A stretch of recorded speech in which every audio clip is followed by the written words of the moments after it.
Ooh, better.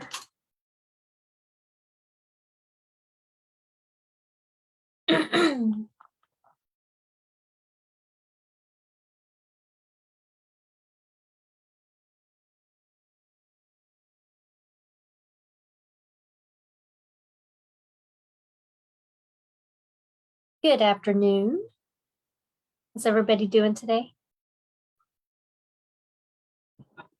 Little piggy here.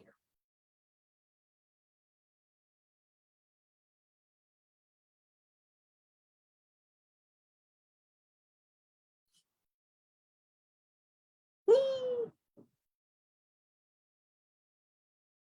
Get my stretches on.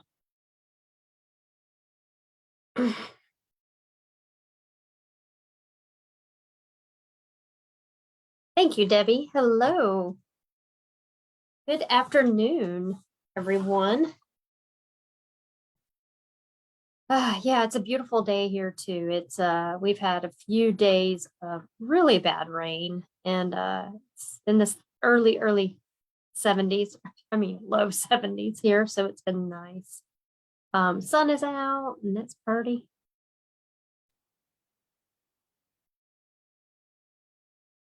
Ooh, just waiting for everyone to get on. So welcome everyone to our Sunday Facebook Live. I hope everyone is doing well today. Today we're going to do something fun. Try to always do something fun. I just noticed that my eyebrow looks funny. There we go. From Canada, Debbie. Ooh. How's that weather up there? Hey, Sheila.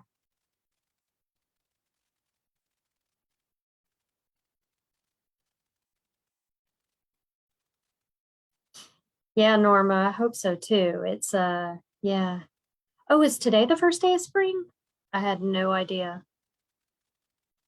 Well, that's good because we're having a beautiful first day of spring because it's been icky for the past yeah.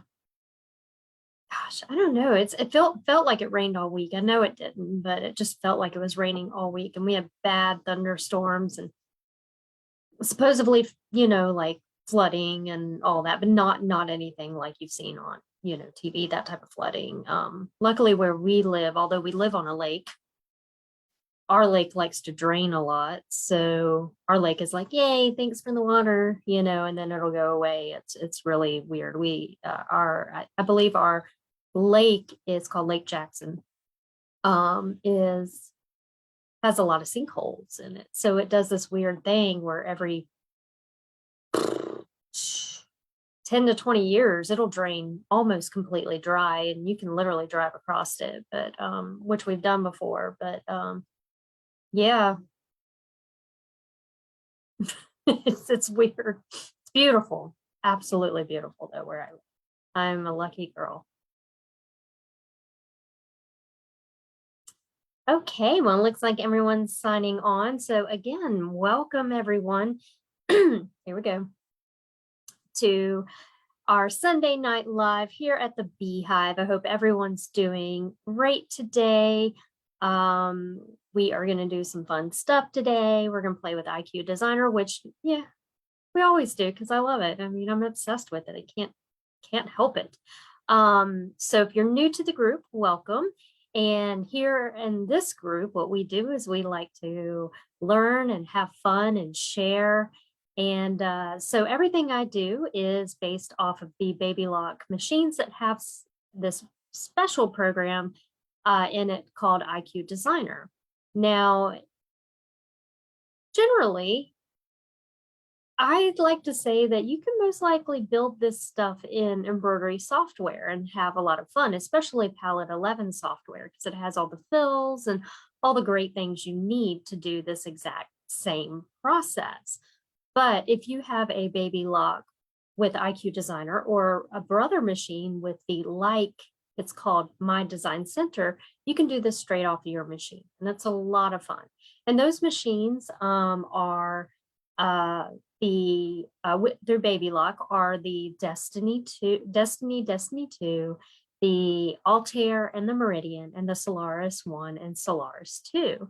And they're a lot of fun. If you've new to the group and never seen how this works, it's really cool. You can build your own in the hoop projects. You can build your own embroidery. It's really fun, really, really fun. So, okay. Yes, Jason is doing well.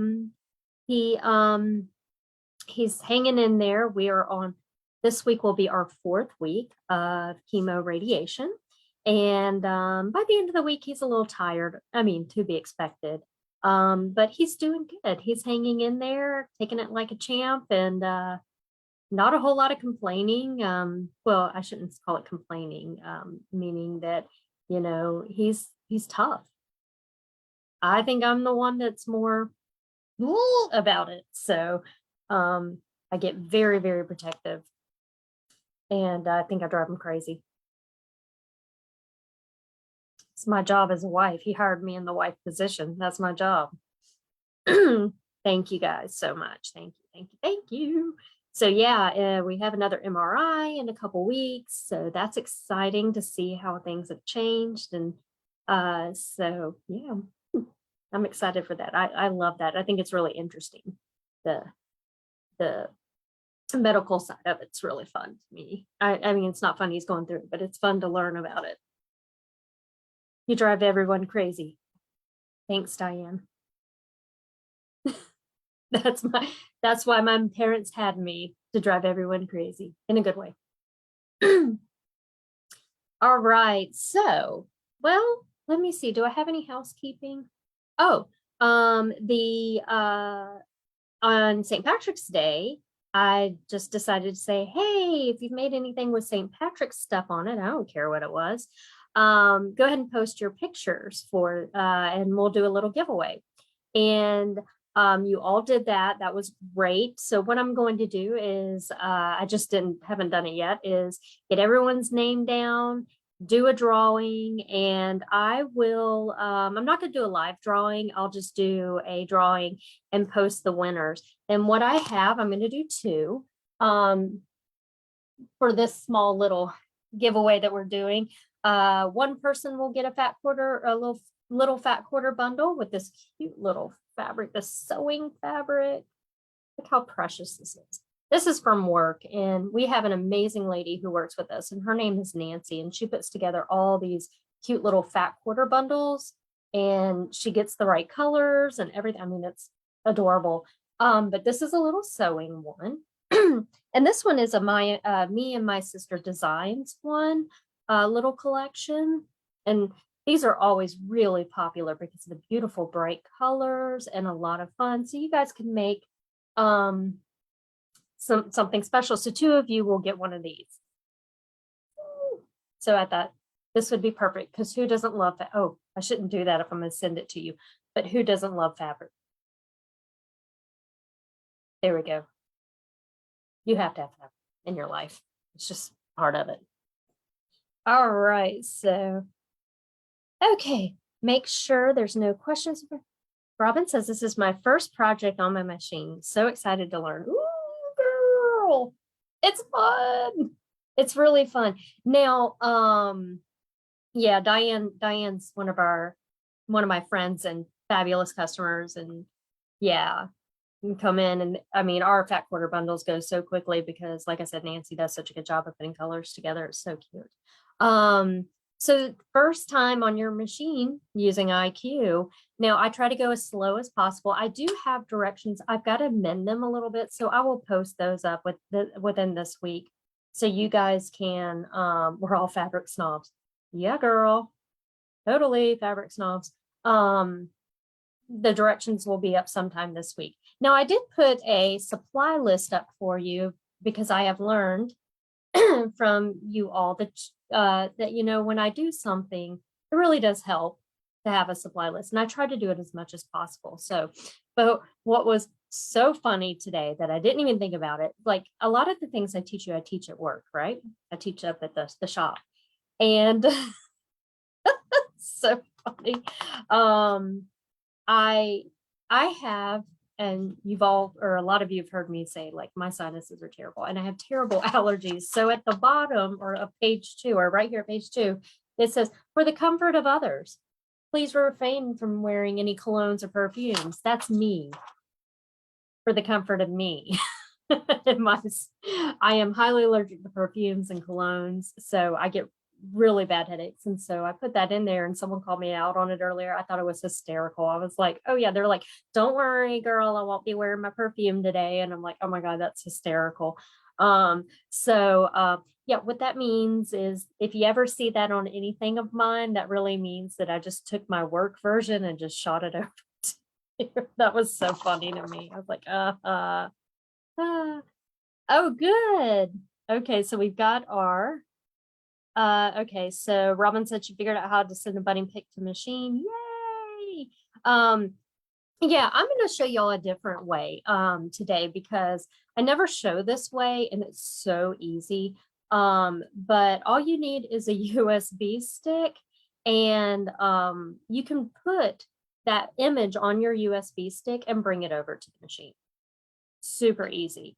So you just save it to your, yeah, Tana, me too, girl. You just save it to your let's say your pictures in your, on your computer, and then you save it to a USB stick. And I like to go through the clip art process, so I'll just go ahead and show you guys all that over, because if you're new, yeah. And I'll just jump over to Facebook and to the clip art part just to show you how to pull up a design. But I'm going to take you to Facebook because I've already shared the design with you. So let's see. Okay, let's do some sharing. Oh, wait a second. I haven't showed you what we're doing. You want to see it, right? Okay. All right, so this is just a little trivet. For some reason, you guys know that I have this obsession with trivets, but what happens when we make these, it's teaching you so much about using IQ Designer or My Design Center, or, I mean, really, it is helpful when you are designing in embroidery software. And so it's really small, but it's really cute. And what we've included is we've got basically a hexy shape. And you can still see that I have some of the stabilizer here. We're using a wash away stabilizer. I just didn't take my time to clean it up yet. So we've got some fabrics. We got a background fabric, which is this right here. And we got this fabric at the shop. I thought it was just gorgeous. I love butterflies. So, and then here, let me hold it straight. It is cute. And then we have a hexy applique. So you can see the orange fabric. And then our little bunny. Now your bunny is going to look a little different, and it's going to be bigger when we make it. This was like the first version that I made of it. So the bunny shape is what I'm talking about when I just recently mentioned a bunny applique. But it's, you know, got a full back. It's satin stitched all the way around. And then we've got some candle wicking right here, which all your machines have. If you have IQ Designer or My Design Center, you will have candle wicking. So it's just going to have some fills. And again, you know, like I always say, if you don't like what you're making, don't worry. You got a Christmas gift for someone that maybe you don't care about that much at Christmas. You can be like, here, take this. But you're learning. So I love to take classes, and it doesn't matter if I really like the project or not. I like to take them because I'm learning something at all times. And I love to learn. That's like my jam. So, so we're going to make this today, which is really cute. So we've got some applique processes. We're using the fills, we're using the shapes, and also we're doing clip art, which is, you know, I use that a lot just because, you know, it's really cool to use clip art because you can do whatever you want. So this is what we're doing today. I have to hold it this way because now when you go to do yours, you can set him anyway. And what I mean is if I hold it up like this, you can see the point down here. He's in the middle of the point. Now, if you want to turn it and then turn him, you can do whatever you want. Yeah, Norma, exactly. You know, that's exactly what I like to do too. So I'm just making sure there's any questions. Okay, oops, let me get myself back up there. Okay, all right.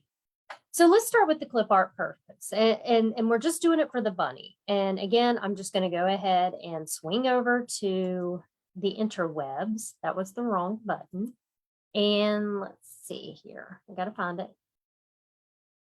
Oh my gosh, I got 5 million things on here. Okay, there we go.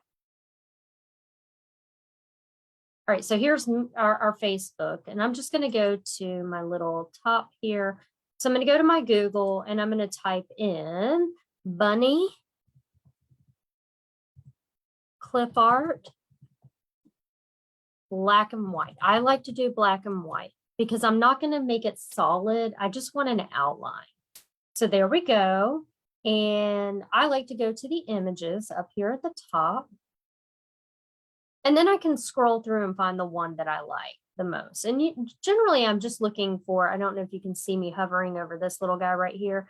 I like something for this purpose. Now, of course, you can use these and it'll turn into stitches, but just an outline. So if I liked that one, I'm trying to see if the one that I used is here. That's very, very close. Well, let's say we wanted to do a Peeps one.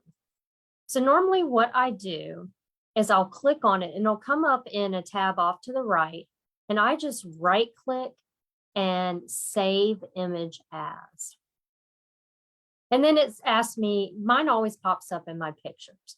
Now you may have to go to this PC and then click on your pictures to save it. Excuse me. And I'm just going to name it Bunny. And just in case there's another one in there, I'm going to name it Bunny 2 and hit save. And then it'll save it. And I know where it's at. It's in my pictures because that's where I saved it to. If it's easier to save to your desktop and delete it later, just do that. All right. So I need to move. Y'all don't see this, but I get a big old chunky bar up here from Zoom. Okay. So now I'm just going to shrink this and let me grab my, oh, that was the wrong thing, my USB stick, just so I can show you. So I've got my USB stick right here.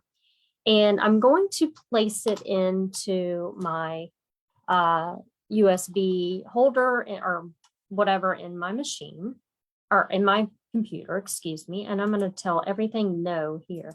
And you can see when it opens up, I have another bunny outline in there. But I'm just going to close that for now because what I like to do is you're probably not going to see, oh, you're not going to be able to see this. So hold on one second. Let's see if I can go back, stop share. Oh, let me open something here. Stop share, and then it won't let me share a bunch of things at once. That's the, let's see, where is, aha, here we go. Okay, so you may, hopefully you're able to see this. I'm just gonna wait. Facebook is a little behind me talking to you. There we go. Okay, cool. All right, so we can see that. Okay, so here's where things are saved on your machine. And usually there's like a little folder down on your menu bar down at the bottom, okay? And I'm going to go to my pictures and I'm going to scroll until I find that bunny I saved, which is right here. So I think you can see that. And I'm just going to left click him once. I'm not going to double click him. I'm just going to left click him once. And then what I'm going to do, and you see how he's highlighted. That's what I want. I want to right click once, and then this big old thing opens up. And I have a button that says send to. And if you have your USB stick already in your computer, all you have to do is go down to where it says USB drive, or it may say the name of your USB stick, and click on that, and it will save it into your USB stick. So I'm going to get out of that and boop, boop, boop. Trying to do all this where we can see each other. Okay. Okay. It's not sharing. Hello. Okay, here we go. Now all I have to do with my USB stick in is go to on the side here where it says USB drive, click on it, and now I see that the Bunny 2 picture is on there. So I've got both of my bunnies that I'm using. The one at the top is the one I shared with you in the group. And I'm going to stop this and let's go take a look at that one really quick. So we're going to go back out to Facebook. Oops. Girl, okay, here we go. There we go. Okay, so on Facebook here, I'll just go here and then go to my group super quickly. Here we go. Boom. All right. So a few moments ago, or a little while ago, I should say, where is it? I shared a little picture right here of this bunny. And what you can do is just click on the bunny. And then once it opens up in a screen, if you're on a computer, you can right click and save image and do the other steps that I showed you. So it's really easy to get to your USB stick. Again, this is just one other way we can use, our tools that we have. We can use the app. We can use our scanner. We can print this out and use our scanner on our machines. However, I'm just showing you a new option. All right, there we go. Make sure there's no questions. I think we're doing good. Okay, cool.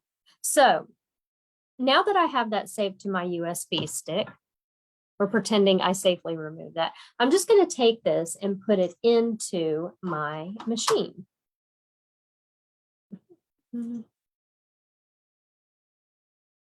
Like normal. There we go. So it's over there. Now we're done with that part.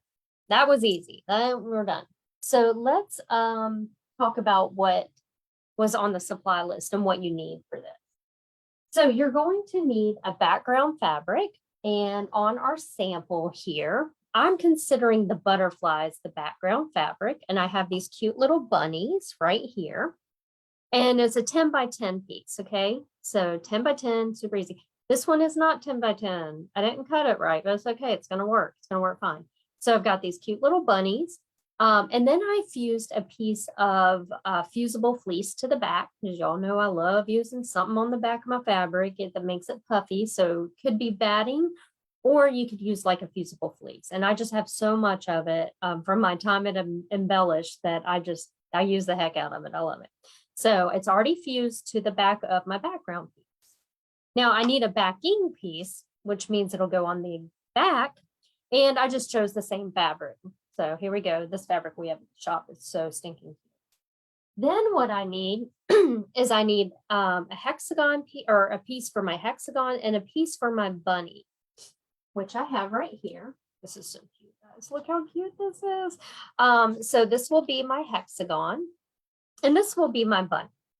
So let's see. Yeah, I used one-sided fusible fleece. Yes, good question, Diane. One-sided.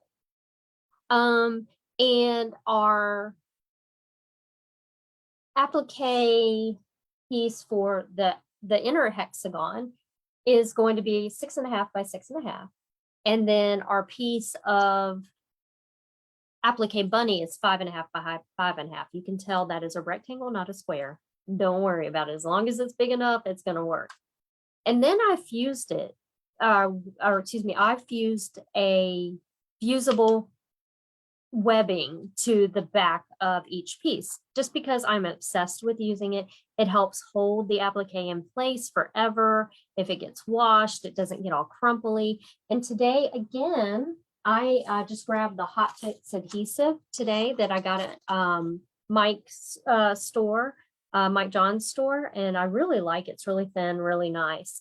And so I've got that fused to the back side or the wrong side of your applique pieces. So that's already done. And that's pretty much all you need. And then you are going to hoop a hoop of 9.5 or larger with some wash away stabilizer. And I love using a wash away stabilizer for something that is going to have a satin stitch on the edge, because if you do not have a rayon thread, now here's the thing. So if you have a design that is freestanding like this, and it's got a completely solid edge like this, like you're not going to turn it inside out or anything like that when you're done, you can do one of two things. You can use a wash away stabilizer and then use a Q-tip on the edge. And you can see mine sticking out right there. Use a Q-tip on the edge with some water to get rid of that. I wouldn't dunk the whole thing. I mean, you can, but it's going to get wrinkly. Or you can hoop a no-show fusible, but what you have to do is on the outside use a rayon thread and use a heat burning tool. And maybe we'll do that one time. So I'll show you how those work. We used to do this all the time when I was traveling and teaching, but I'm lazy. So I was like, well, why can't I use a wash away stabilizer and just go boop, boop, boop. So that's how I do it.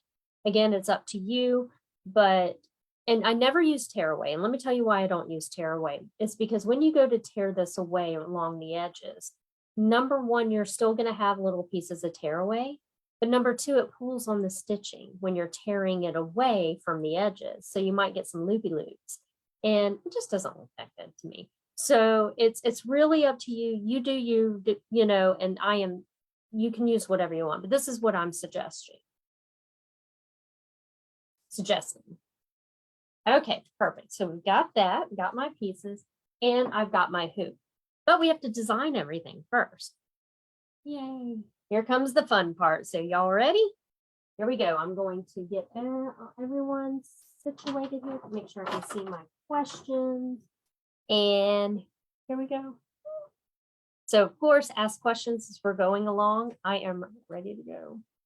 Let's switch you over. All right, here we are. So today, let me get that light off in the background here.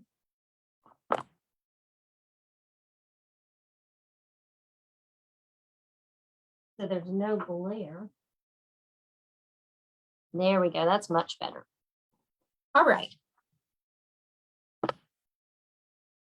Okay. So what we need to do first is we've got to design the whole thing. And so it's really easy. And of course, just save it if you want to remake them.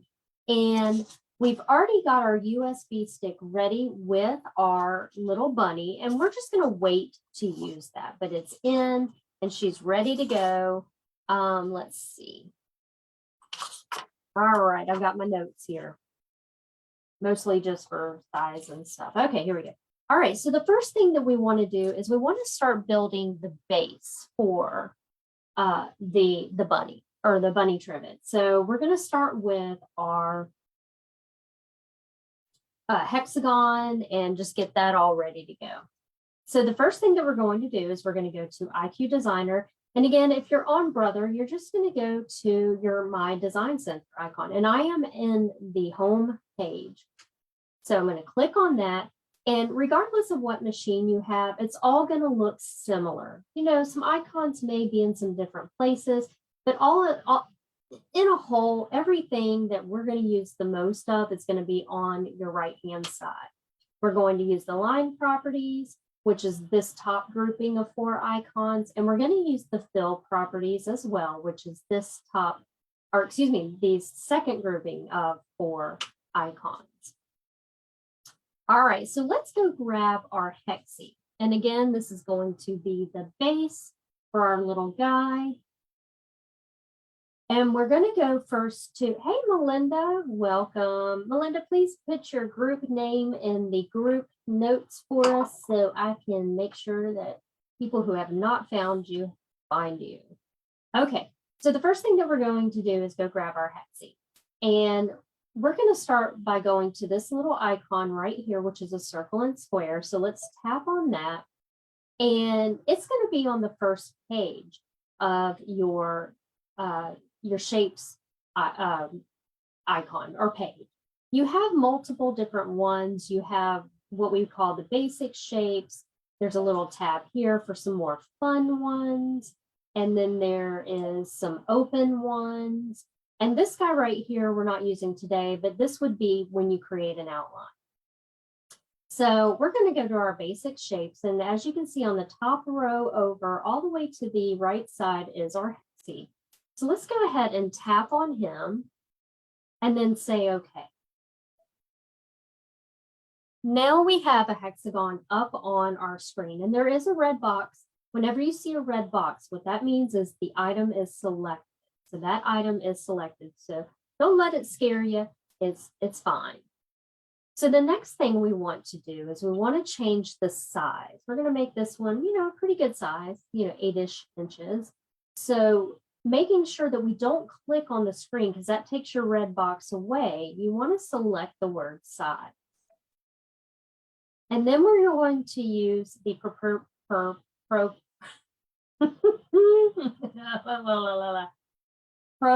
proportionately larger button.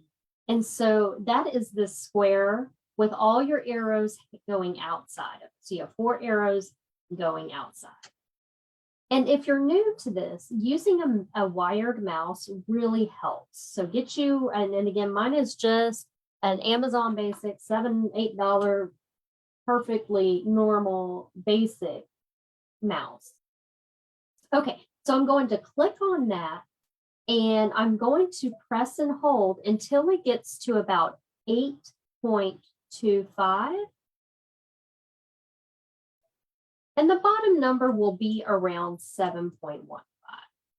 And if it's not exactly 7.15, don't worry about it. Mine's coming out to 7.12. And that happens on every different machine. Like my machine will do a number just a hair off than my friend's machine who's doing it. So don't let that stress you. So the top number, we want it to say 8.25. And we're going to then say okay when we're done. Now what we want to do is just go ahead and one thing that I have to be reminded of by my customers all the time is Anna hit memory. So we're going to save this because we want to keep this right here. We want to be able to use this hexagon as much as possible where I don't have to go remake it and resize it. So if you are on a Solaris or a Brother Like machine, you're going to see the word, you're going to see the word memory down here. And I want you to click on that. Now, if you're on a different machine, you're going to see an icon that looks like this guy right here, the pocket, but it's going to have an arrow going inside of it. So instead of it facing outside, it's going to go inside. Now I want you to select that. That is going to save this to your machine. So let's go ahead and select either memory or the pocket with the arrow going inside. And then let's save it to the machine. That way we can go back and recall it. Perfect. Now what we want to do is we want to change the line properties of this line, because when you first bring it in, it's basically a satin stitch. And we don't need to start with a satin stitch. The first stitch that we're creating is a tack down stitch. This is going to hold our fabric to our stabilizer. So what we want to do is we want to come up here to this first grouping of icons. These are your line properties. And see that little piece of paper that looks like a little piece of paper? We're going to tap that. And once we open it up, we're going to make sure, I can barely see my screen. Okay, let me zoom in a little bit more. Hopefully that's better. If you're watching on a phone, it may be a little bit harder to see, Robin, but hopefully that's better. I'll make sure to do that. Maybe I'll give a little bit of a less exposure. That's a little bit better. So hopefully that'll work. Okay. So, but thanks for letting me know, Robin. Let's see. That's a bit better. Yeah. You know, not a professional setup here. One day I want one of those really nice cameras that I can get them really, really good. We're working on that. Thank you for letting me know them. Okay, so now what we want to do, make sure you see line property at the top. If it says fill properties, you don't want to be in that, or it may say region fill, I can't remember. But line property, and what we, of course, what we want to select first is the running stitch. And this is this stitch right here that has 2 lines. So we're going to click on that. And just to be cohesive, let's select a color green. Now, I'm going to do darker colors just so you can still see it on screen. So I'm going to select maybe this dark green right here. Doesn't matter what green you select. And let's say okay. The next thing that we need to do to change this line is we need to turn on this little bucket right up here in this grouping of 4 icons, the top 4 icons. So we're going to tap on that, and then we'll take our finger and we're going to tap directly on the line. And again, you're not going to be able to really see my colors well, but I can see that it changed to a dark green. That means it worked. If you're not sure, you can tap it again and it'll make a knock knock sound. I don't know if you can hear this because I've got my volume kind of low on my machine. But it goes knock knock, and that means you've done what you're supposed to do. So there we go. Now, this is really easy part. Here we go. Because this line right here that we just created, this shape with that running stitch is going to be our tack down line. It's going to tack down our fabric to our stabilizer to hold it into place. So all we have to do is select the word next. And we're not going to change anything right here. This is your IQ editing screen. We're not going to change anything at all right here, but we're going to now bring it over to your embroidery side of your sewing machine. So if you are on a Altair Meridian or the Brother or Destiny, and you have the Brother-like machines, what you're going to see is preview right here. So if you're on those machines, I want you to select preview OK. And you're going to see the word set. And I want you to hit set OK. For us Solaris and Lumineer, I think it's Lumineer owners, we're going to go ahead and select set OK. And it's going to bring us to a screen that looks like this. And again, my red box is around it, but I can also see up here that my full hexie is there. There we go. I'm just going to leave it as is. And now we're going to go start building the rest. This is our tack down line again. So we're just going to go start building the heck out of this cute little trivet. So now what you'll see down at the bottom is the word add. So let's tap on the word add. And somewhere on your screen, you're going to see the words IQ Designer, right? Either right here, it may be up in this weird area here or somewhere else. But let's click on the words IQ Designer. And that'll take us back to our IQ screen.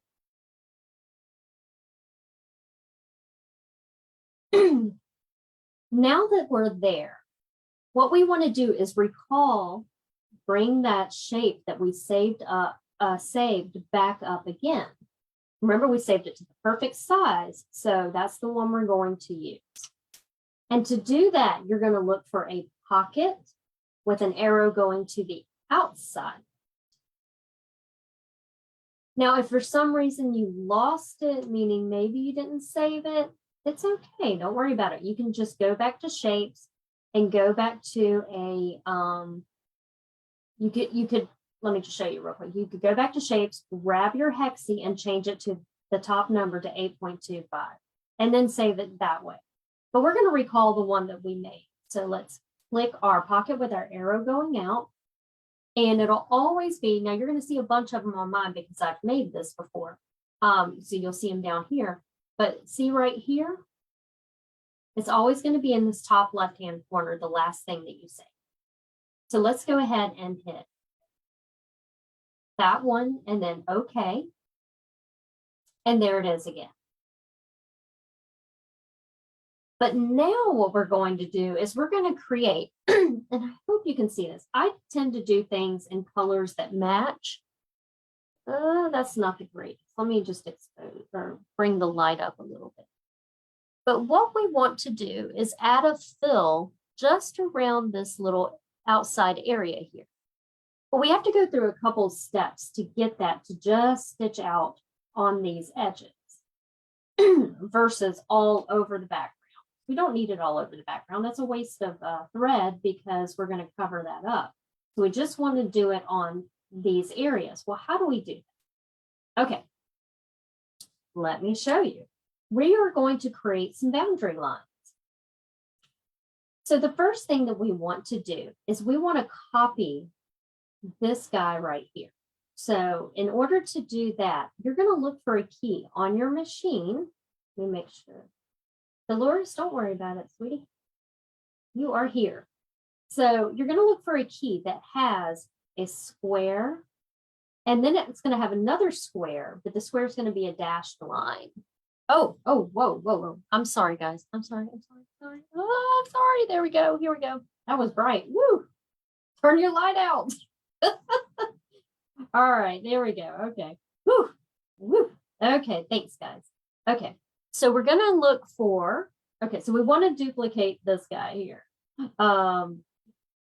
So we're going to look for this too light. Is it too light new or too bright? We're going to set it about there. We'll try it. Let me get a little closer here. Just a hair. And let's really quickly just so we're getting the best optical vision. I don't even know if that's a real, oh no, got a mad face. Woo! Uh-oh, double mad faces. No, here we go. Okay, we're getting some, whew, I'm getting some backlash. Here we go. Okay, so now what we're going to look for is, thank you guys. We're going to go down to the duplication key, which is a square with an outline square. So it looks like little dashed lines. Oh, there's another mad. Oh my goodness, I'm getting all the mad faces.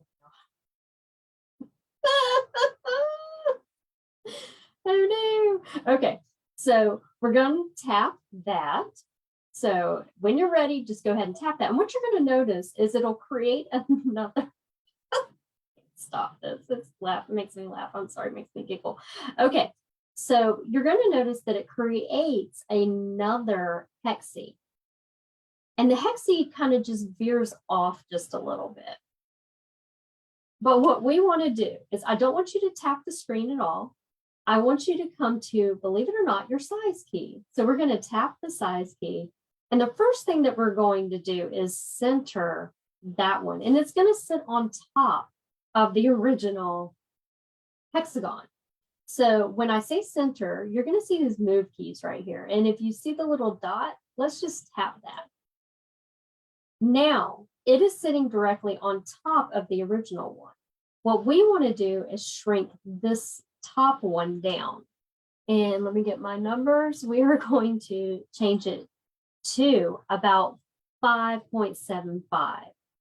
So we're going to go to our proportionately smaller icon, which is a square with the arrows going in. All 4 arrows are going in. And we're going to look at that top number, and we're going to shrink it down until it's about 5.75. Oh, no, I'm still there. I'm looking at the bottom. I need to look at the top number. Anna, y'all tell me. Y'all tell me if I'm doing it, if I'm messing up. Here we go.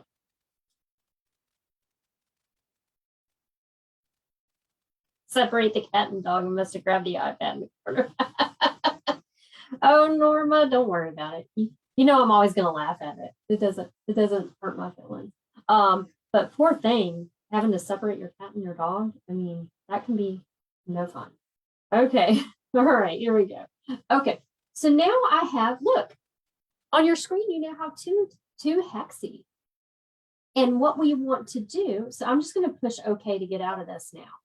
But if I click off right here, you can see I have these 2 hexes. And now this area in between the 2 hexes is where we're going to put our first fill.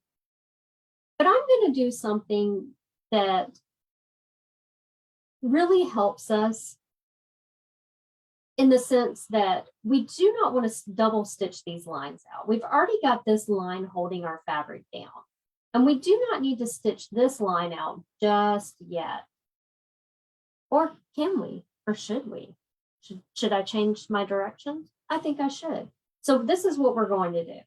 The first line we're going to turn off. We're going to tell it just to be a boundary line, not a stitch out line. So I'm going to come back up here to my line properties. And I'm going to select this icon right here. This is called your no sew icon. And it's a little zigzag with a red line through it. And I'm going to say, okay. And then I'm going to grab my bucket right up here. It's the top bucket. And I'm going to tap this outer line. Now, even on your screen, you're not going to see much of a change. But if you if you tap it again, it'll knock.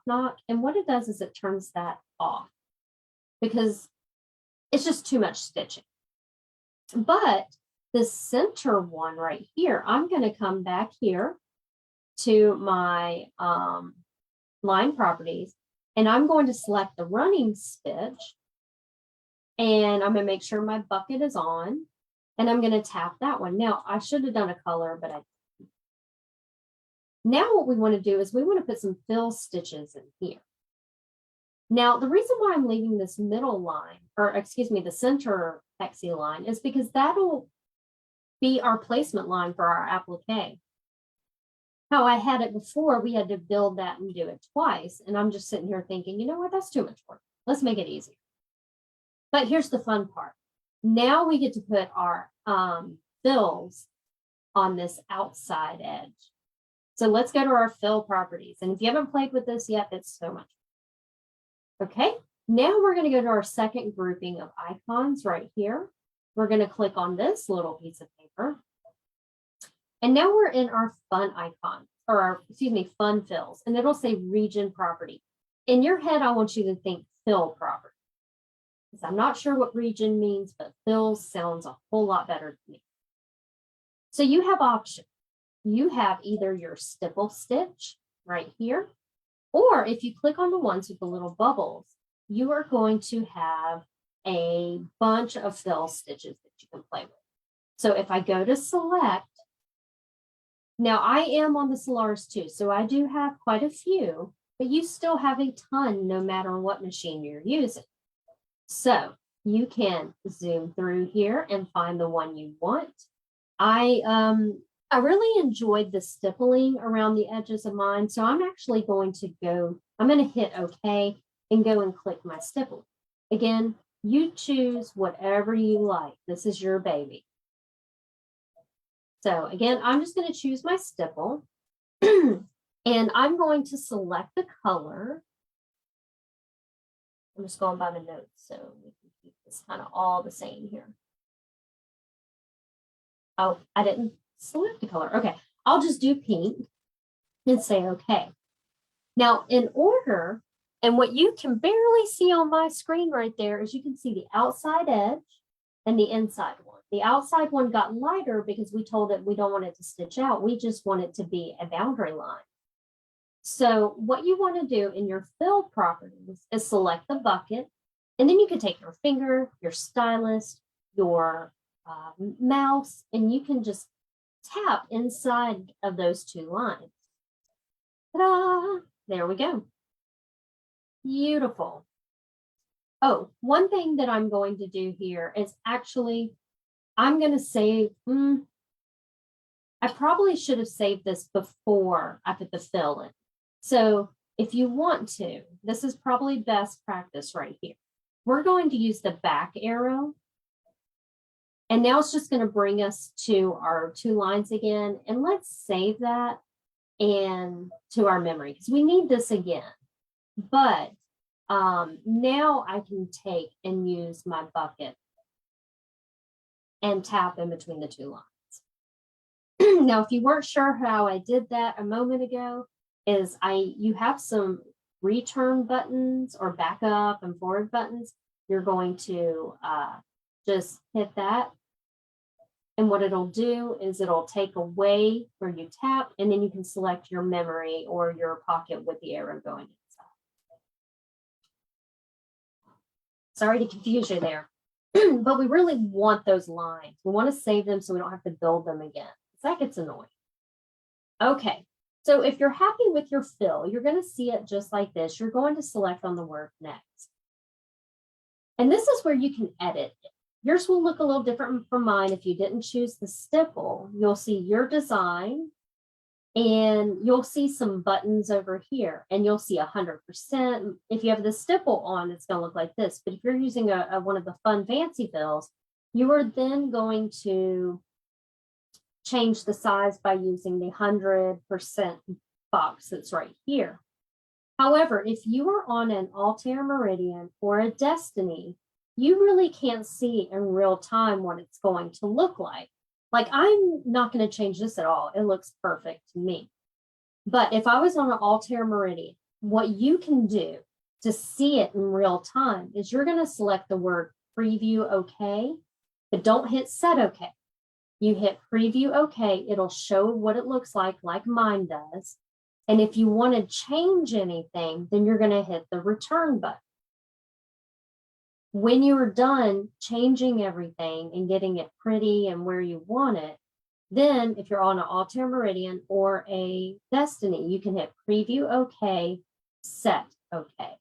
And those of us on the Solaris, since we can see it real time in the first screen, we can just hit set OK whenever we're happy. And if you're using a stipple by chance, then what you can do is you'll see this little icon right here, and it may be at the bottom where it says 0.20. You can change the spacing of it. So if I wanted it to be a little closer together, watch what happens. Excuse me. You can see that it gets really tiny. Or if I want it to be further apart than the 0.20, let's see what that looks like. That's really big. I was really happy with the 0.20, so I'm just going to put it back to that.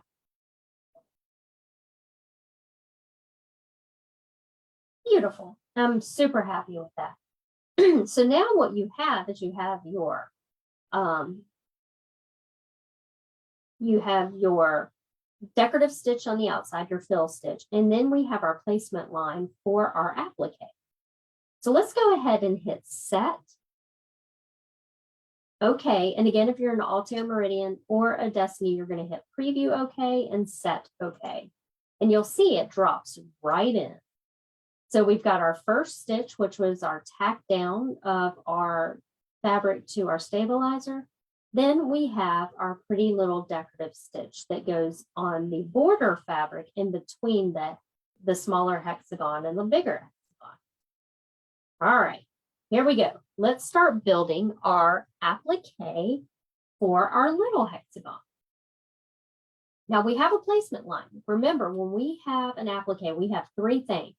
We have a placement line, we have a tack down line, and after the tack down line, we trim our fabric, and then we have our fancy stitch that goes around the edge. That could be anything you want. It could be satin stitch, it could be a zigzag stitch, it could be a handle wicking, whatever you want. This is your baby. So, yep, memory first, always memory first. So we're going to go to add. I'm not going to do memory here. I don't need to do memory in this screen, but what I need to do is go to add and then IQ Designer. And now, remember we saved the one we kind of went back and forth on me showing you how to remove and then save. So we're going to go find the one with the 2 hexagons. So we're going to go to our pocket with our arrow going to the outside of it. And you're going to see right up here, there's my double hexie. So I'm going to tap on that. Oh, I tapped on it. And I'm going to then say, okay. Ta-da! Now, since we're just using this line, we're going to do the same thing. We're going to come here and tell this outside line, we're only using the inside line right now, to not stitch out. So we're going to go back to our little piece of paper. We are going to select our no sew. Remember, the no sew one is the little zigzag with the red line in it, and say okay. We're going to use our bucket. We're going to tap on that line, the outer line, and it's not going to stitch out. But we want to make this a tack down stitch for our hexie applique. So we're going to go back to our little piece of paper. We're going to make sure that we select, and sorry if my hand is in the way, we're going to make sure we select the running stitch. Going to tap on that. You can select a color, any color you want. I'm just going to select this one. And I'm going to make sure that bucket is still on. And then I'm going to tap that center line, or the center hexagon. And it turned a blue for me. I know it's hard to see on your screen. But I don't have to save this again because I've already got it saved once. So I'm then going to select the word next. I'm not going to change any of the line properties. I'm just going to hit set OK. And again, if you're on an Altair Meridian or a Destiny, you're going to hit preview OK, set OK. And what it's going to do is it's going to come set right on top of that other inner hexie. Done. So now this is our tack down line. And after we tack down, we trim the outside fabric. And I'm going to go through all those steps with you if you've never done this before. So let's select the word add. We're done with this. We're now going to go back to IQ Designer. And we're going to recall that little guy again. Why didn't you make the tack down stitch a bit closer in so it actually touches the fabric to be tacked down? Why didn't you make the tack down stitch a bit closer so it actually touches the fabric to be tacked down?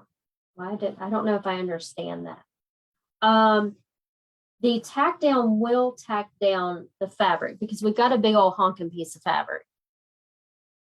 So it's going to be way bigger than, sorry, smaller than this. Oh, wait, that's the wrong one. That's the bunny fabric. So I don't know if I quite understand your question, Diane. Why didn't you make the tack down stitch a bit closer in so it actually touches the fabric to be tacked down?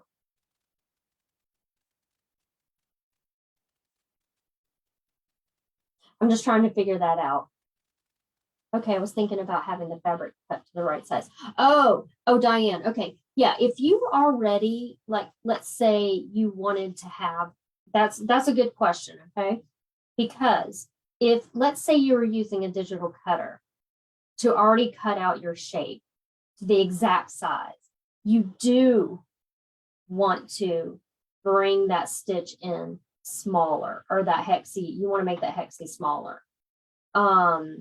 And maybe we'll do a digital cutting lesson one day, because that was kind of my MO when I was teaching with Hope. We did lots of digital cutting, and I don't do it a whole lot because I know there's a lot of people out there that do it, but maybe we can do that one day where we can talk about that, because that's really, really a great question. So again, guys, if for some reason you already cut the shape out of the hexie, exactly what our, you would want to make that tack down stitch just a hair smaller to catch it. So good question. Okay. But since we're using a big old honking piece of fabric, it doesn't really matter. Okay, so let's go to, we're going to recall that double hexie again. And we are going to come back to our little icon with the pocket and the arrow coming out. And we're just going to grab that guy again. Now, I am having you push an awful lot of buttons. It's only for practice. Now, there's some things you can do. Like we could, at this point, get rid of this outer guy. But I want you to learn about these buttons. So whenever I teach, I do that. I get a lot of questions like, could you do this easier? And I'm like, absolutely. However, when I'm teaching, I have you touch the buttons so many times that you know what they are. So, and the reason why I'm saying this is because of this, what we're about to do. Okay, so let's go back up to our line property. We're now going to select this little piece of paper, and we're going to go to our no-sew line. And we're going to say, okay. Let's see what Robin said to me. I'm sorry. That would be great. I have a scan and cut in the closet. I don't know how to make the blanks, or the applique shapes. Yeah. We can talk about that. Absolutely. It's really fun. I haven't, it's been a long time since I've actually used my scan and cut, but that's what I have. I actually have a couple. I've gotten rid of a couple. It's a really great tool. Yeah. All right, so we've selected the no sew. We want to turn on the bucket, and we're going to tap and make sure that the outline or the outer line doesn't stitch out by tapping it, but we're also going to do the inside line. Now, why are we doing that? Because we're going to put a fill in here now. So, but we don't need this line to stitch out again. We just need the boundary of it. So when I put a fill stitch in there, it doesn't spill over into the fill stitch we already used. So what we're going to do is we are going to now come to the second grouping of icons, and we're going to select the little piece of paper. And you can, again, use the stipple if you want, but this time for my center, or I should call it my second hexie, which again, you cannot see very well because I matched fabric or I matched thread too much, is I made a little diamond quilty looking shape in there. So I'm going to go to this little icon with the little bubbles. I call it the little bubbles. I'm then going to hit the word select. And this is the one I used earlier. And since the fabric I'm using has that same shape, I'm going to use that again. Now you could, of course, go use all the flowers. You could, you know, really make it just super stunning by just playing with these beautiful designs. And yes, you can layer the designs too. I've done a video on that before. It's really cool. Really, really, really cool. I love the layered look. So I'm just going to select this one. This one's 006. It's whatever you want. It's your baby. We're going to select OK. And just for this purpose, I'm going to select the purple color and then say OK.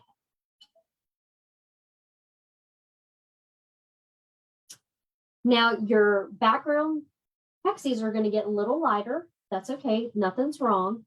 What you want to do now is select your bucket right here. And we're going to use our finger, our stylus, or our mouse to tap in the center of the second hexie. Boom. There we go. Now, all I have to do is, and I'm not going to save this again. I've already got my double hexie. Those are the only ones I need to save right at the moment. I'm now going to select the word next. And you're going to see your fill stitching without anything around it. Okay, that is okay. Don't worry about that. I just want to see this. Now, if you see a line around it, what that means is that your outline is on. So if I come to, you might see yours down here and it looks like this right here has some bubbles and the word on or off. If I turn mine on, this is what it's going to look like. So it does have that outline, but I like mine off because it's just double stitching that I don't need. There we go. Now here is what I was talking about earlier. If you were using a different decorative stitch, decorative fill, than the stipple stitch. Excuse me. Oh yeah, I was just looking at something I did. Okay, I get sidetracked so easily because I'm like, ooh, I could have done that. But see where it says 100%? So if I click on that, this is where I can change the size of the fill stitch.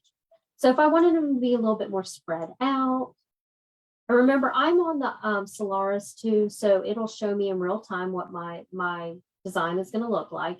If you're on the Altair Meridian or the Destiny, you're going to change your size, and then you're going to select the word preview. Okay. Look at it. If you don't like it, then you hit return, change it, then hit preview. Okay.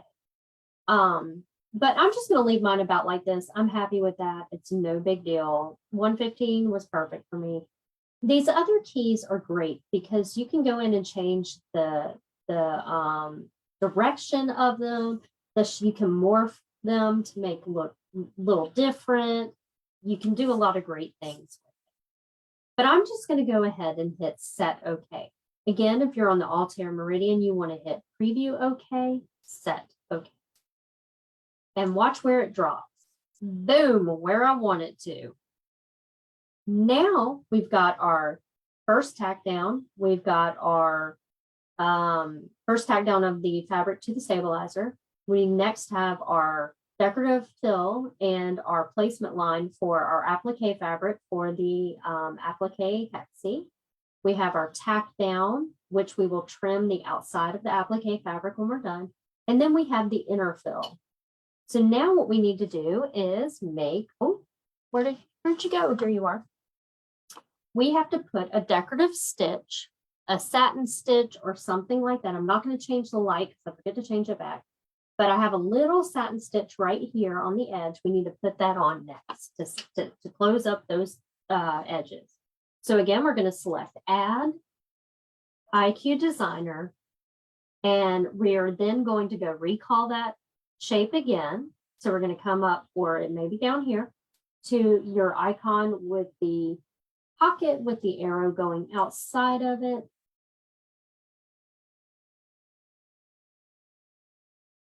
We're going to select that double hexie again, excuse me, and say OK. We are then going to go to our line properties.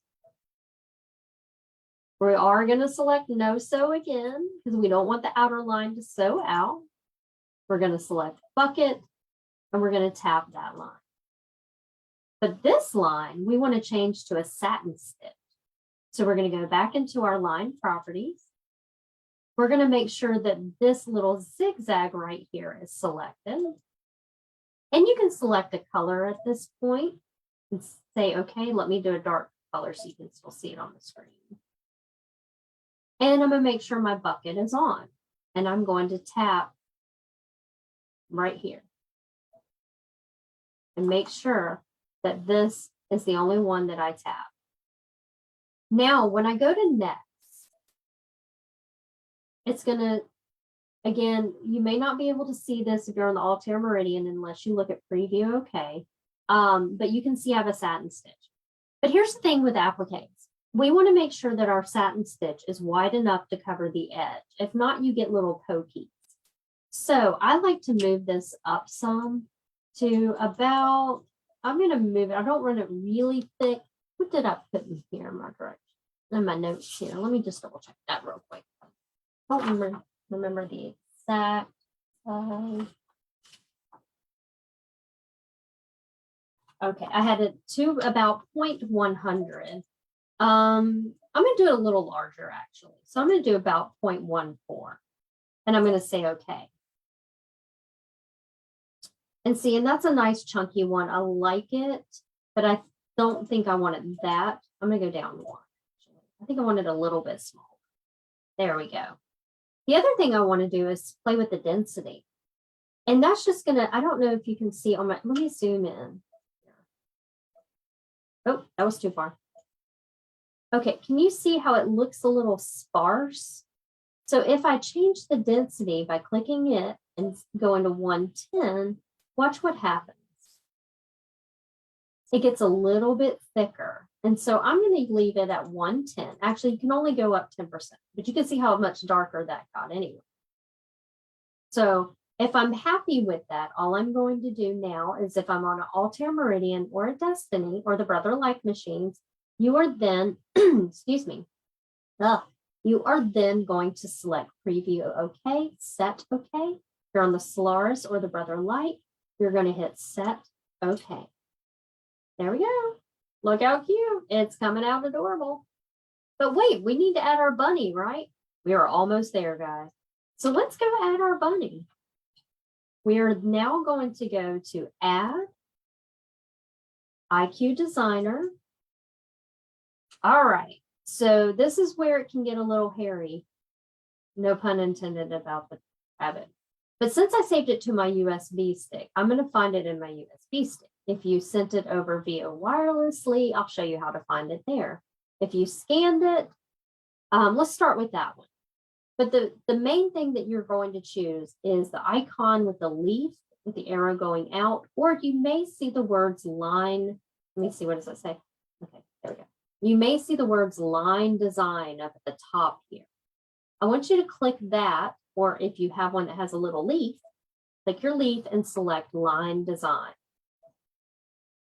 Now, if you printed it out and you're going to use your scan mat, you're going to lay it on your scan mat, put the magnets down, and then hit the words, or load it into the machine and hit the word scan, which is fine.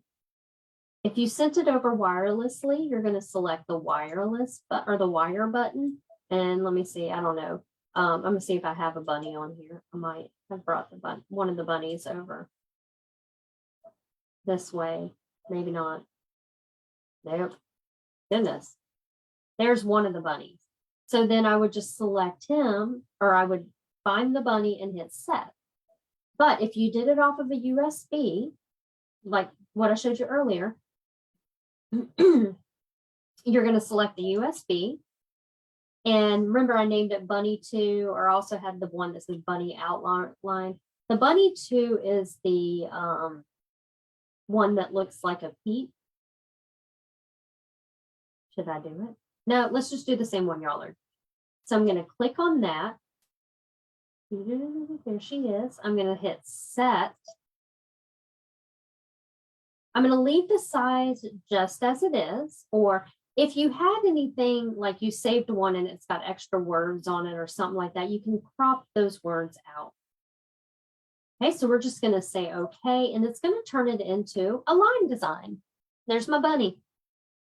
I'm now going to hit the word set.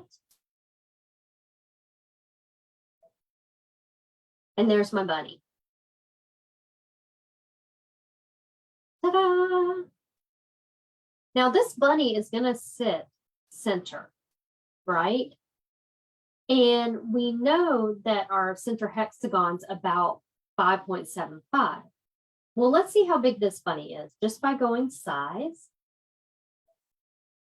It's 4.10. So I know it's going to sit directly center into that second or our applique hexagon. You can, if you want, just so you know, you can always go up here to your little pocket icon with the arrow coming out. This is up to you. But if you kind of know the size, you can get away with not doing this. So we're going to select the double hexie again, and it's going to show you where he's going to sit in there. So what you would have to do again, though, is turn these off by going to line properties, no sew, because we don't want them to stitch over what we've already got stitching. We're going to select the bucket and we're going to tap both those lines. Make sure those don't stitch out. And that way you can see your bunny and you can adjust the size. But I think it's pretty good. I don't have to really worry about that. And where he's sitting is fine for me. Now, here's the thing. If you need to resize him, you've got to select him, okay? And with these turned off, this is going to be no problem. And so you're going to use this little guy right here. You may see it over here or somewhere else. It's like a outline box. And we're just going to draw a box around our bunny. Okay. Now it's going to capture these inside lines, but they're turned off, so it doesn't really even matter. So if I go to size and want him to be a little bit smaller, I'm going to turn the back a little bit smaller. I can have him a little bit smaller if I need to move him over or up or anything like that. That's fine.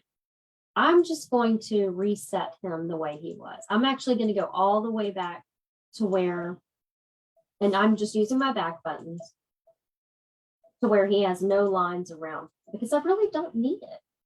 But again, it's up to you. If you need to visually see, you do it. All right.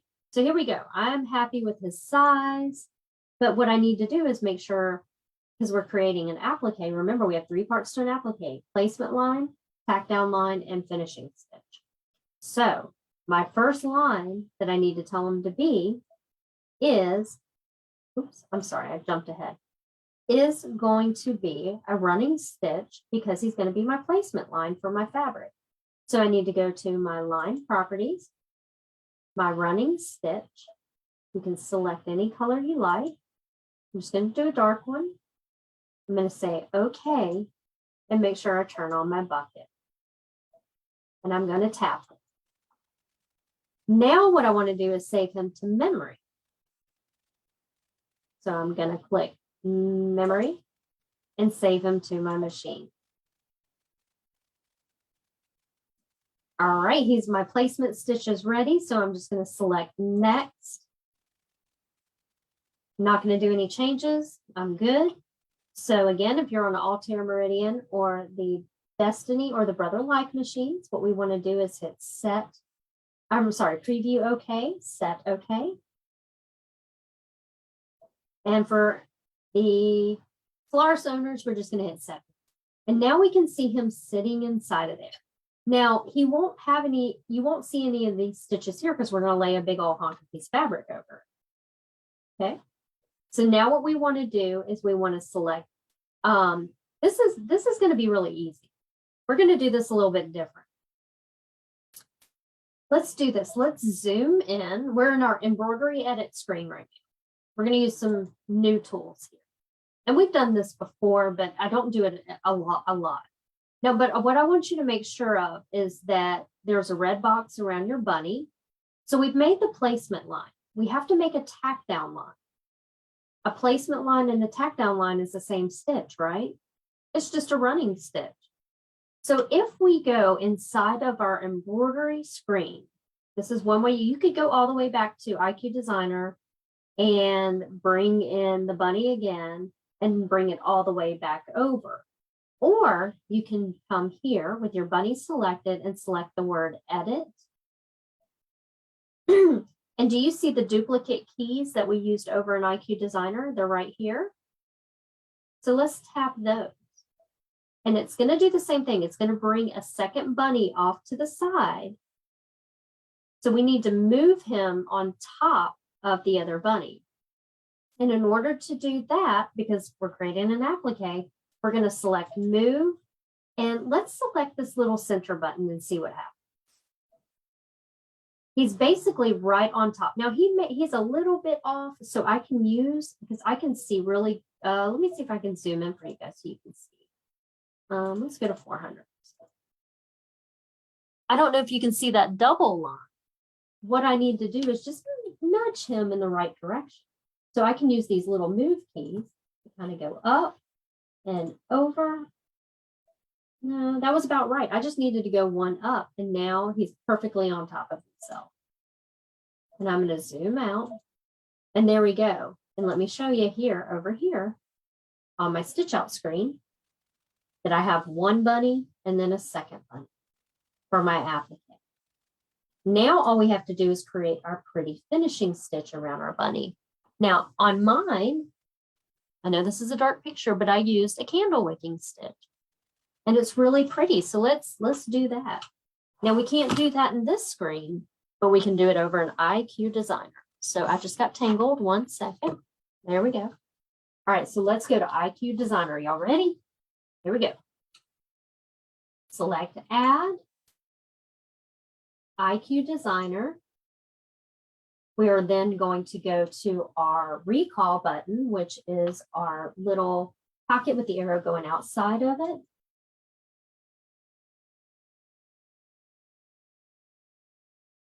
And we're going to grab our bunny. Just tap on your bunny and say okay. Now let's add that candle wicking, because I know all your machines have this. So we're going to go back up to our line properties. And you see this pretty little guy right here, or you can use whatever you want. You can use a satin stitch. If you have the Solaris, you even have a blanket stitch. You have some other stitches that you can play with. It's really up to you. But today I'm going to use my candle wicking.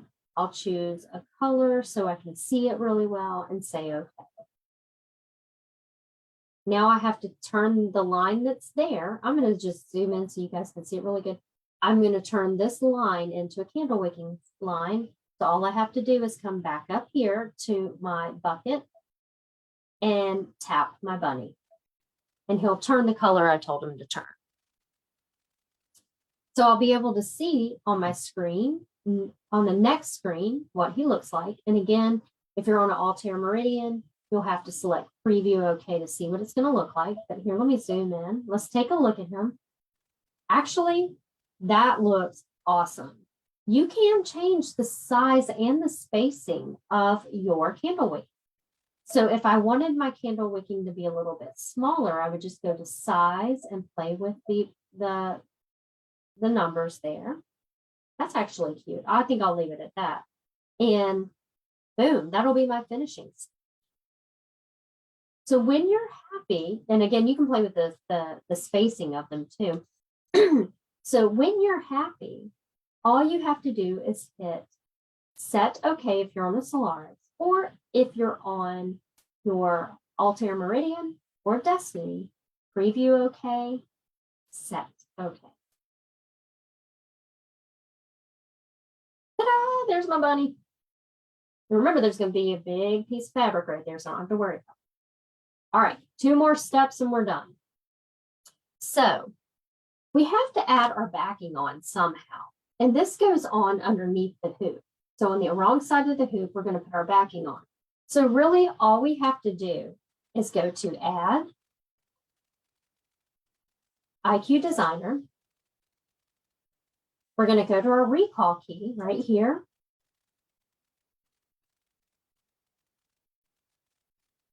And we're just going to select the very first hexagon. This is going to be our background tack on, or our backing tack on, and then we will create a pretty satin stitch on the edge. So let's select him and then say okay. And we want to make sure that it's a running stitch. So we're going to come up to our, it's better to be safe than sorry. If you saved it as a running stitch, cool. But you want to be safe than sorry rather than have a satin stitch out. You want to come to your to your line properties. I'm going to select running stitch again, and I can select a color, turn on my bucket, and then come tap my line. At this point, all I have to do is select next. And if I have Altair, Meridian, or Destinies, we're going to hit preview OK, and then set OK. And Solaris, set OK. And now that's going to sit on the outside. Let me pull up my little guys here. See, here it is right here. And now the very last step is we need to make these satin stitches to close everything off. And yes, we trim after that. We trim after we get our back piece on. We'll trim the outside of the front and the outside of the back. So add, IQ Designer. We're going to go back to our recall.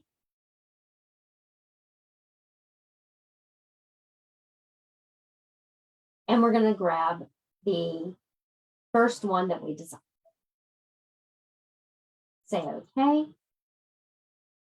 And now it automatically has assigned it that zigzag stitch or that satin stitch. So I'm going to go back in here though, make sure that that is selected. So that's this one right here. And then just choose you a color that you can see really well. So I'll do this blue. I'm going to say okay. I'm going to use my bucket and I'm going to tap it. And now all I have to do is select next. Now again, because I am on the Solaris, it's going to show me real time, but if you need to see what it looks like on your other machines, preview OK. Don't hit set OK, but preview OK. You look at it, then you hit return. Solaris owners, don't hit return. Now we need to make this wider because we're going to be we need it to make sure it wraps around the front and the back. So we're going to come here, and usually I go to about, when I'm doing something like this, about anywhere between 0.200 and 2.220. I like it chunkier, so I'm going to leave it at that, and I'm going to say okay. And let's see what that looks like. Yeah, love it. But on my screen, and you can see it pretty well. You can see those little white spots. I'm going to make that a little denser. So I'm going to come back to my density right here and move it up to 110, say okay, and then you'll see it fill in a little bit more there. Ooh, that's a sexy line. All right. Now, once you've got that, make sure there's no once you've got that, all you have to do is Altair, Meridian, Destiny owners, go ahead, hit preview OK. If you're happy with it, hit set OK. And for the rest of us, we'll hit set OK. And there she is, your Trivet. Perfect. Now let's do this. Let's save it so you can reuse it. You don't have to go back through all that unless you want to change something. So we're going to go memory. I'm going to save it to machine. Now we are in the embroidery part. So if I were to leave the screen, since I saved it, and don't you do this, just in case, but I'm just going to show you. If I get out of that screen, since I saved it in my memory, I'm just going to go back to embroidery, go to my pocket, Make sure your machine is selected. And there he is right there. Hey, cutie. And hit set. Ta-da! Now all we have to do is go to embroidery and we are ready to stitch out. So let's do this.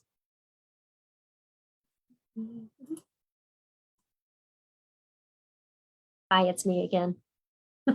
Okay, so now it's time to stitch it out. So we're going to walk through this together. Yes, this is a little bit of a long class, but it's worth it.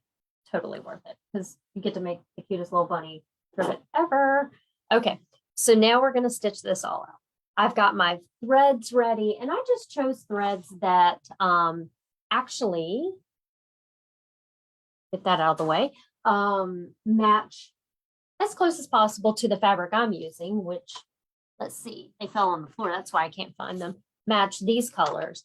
But I also have my mini Aliso iron set up to the side. I have so many little irons and I love them all, but I'm using this one now and boy, it doesn't get hot and I love it. I also have a little pad right here because when we do the appliques, they have a fusible adhesive on the back of them and you want to set them. So after the tack down, and I'm going to do this in front of you, I'm going to fuse each of the applique pieces down. I'm going to let them cool completely before I let the machine stitch again. It's just best practices you do this, especially if you've got ones that are sticky, more sticky, they hold them in place. Like Embellish has a fabulous one.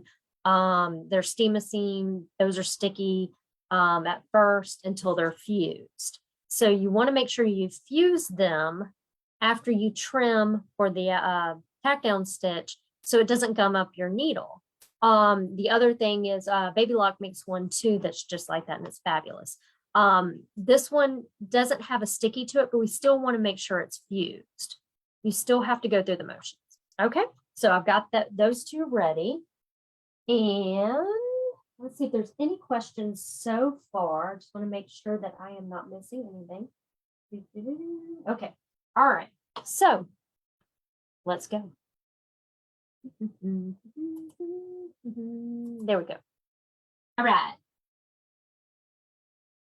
What I'm going to do is move my camera in. I have got my new Hoop Fun Club mermaid wand ready. This is going to help me hold my fabric into place. Now, if you have big pieces of fabric, we're going to use tape, but this is really great. So Zandra Shaw designed this. I love this tool to death. It's one of my favorites.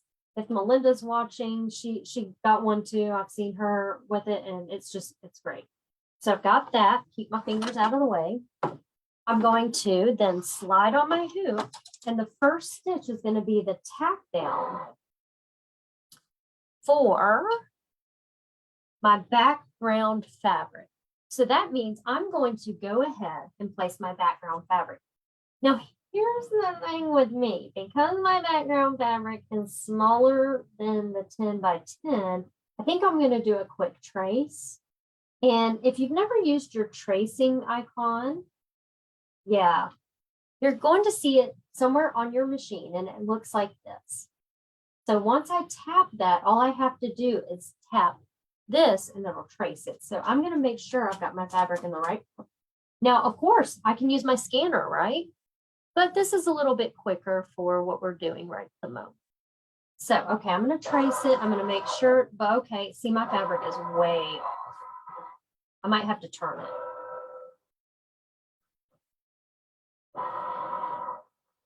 It may not be big enough.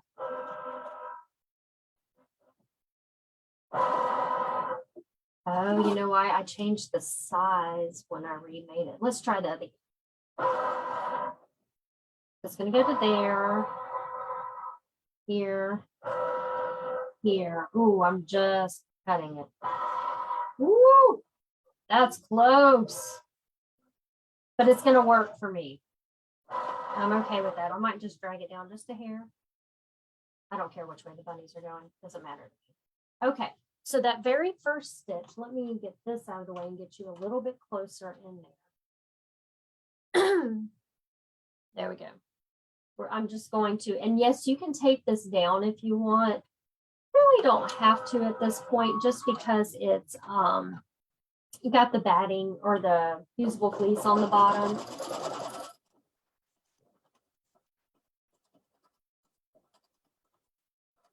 Yes, I should keep my fingers out of my way, right? So I got my holder if I need to hold something in place.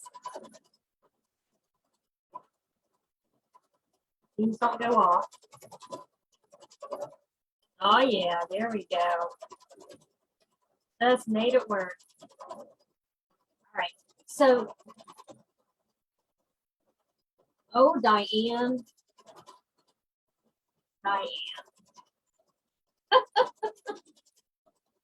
You're a mess.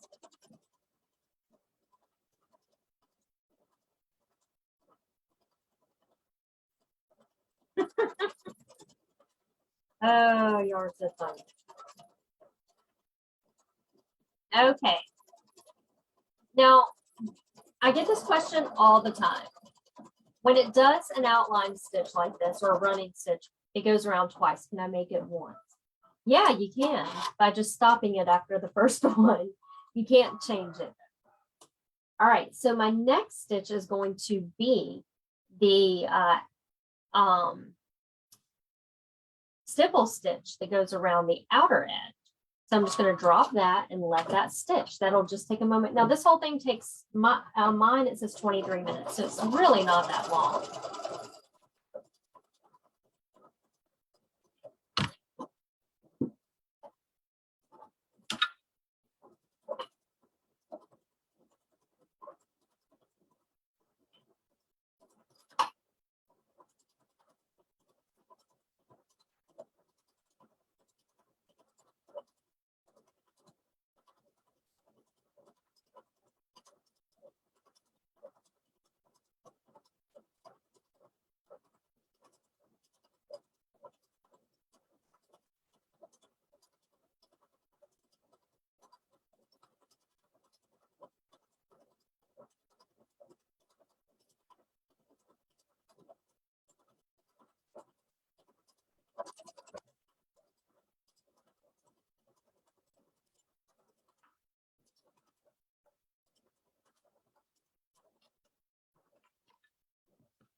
Dolores, that's a great question because I don't have my machine. I never do it at full blast. Number one, I don't like, I just, it scares me. They do work full blast, 100, what is it? This one goes to 112 or 115, or I'm sorry, 1200 or 1500. I usually run it about 8. And that's just me. It's really whatever you want it to be on. And there's nothing that's going to happen. It's just, I think that's personal preference. So you can see here the stippling. Of course, I'm matching my threads. It's a purple thread. But you can see my stippling going all the way around.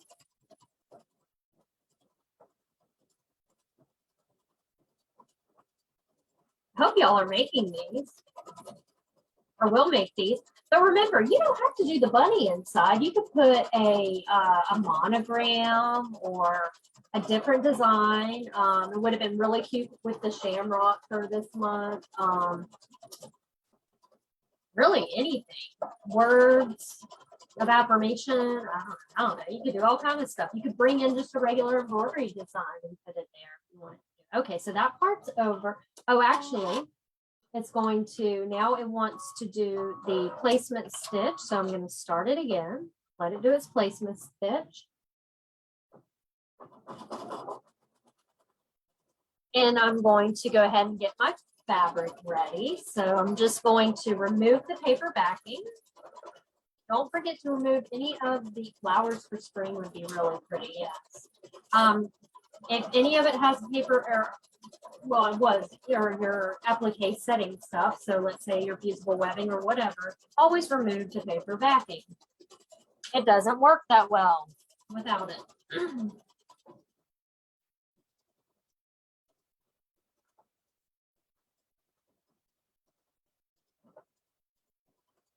So I've got my placement line. You can see it right there. And I'm just going to then take my material, your fabric, your cotton fabric, whatever you want to use. And I am using a 90 needle because I'm going through a lot of layers here. And I'm just going to place it on there. Of course, you can use tape, but I'm going to use my mermaid tool and I'm going to hit start and just hold it until I know it's secure.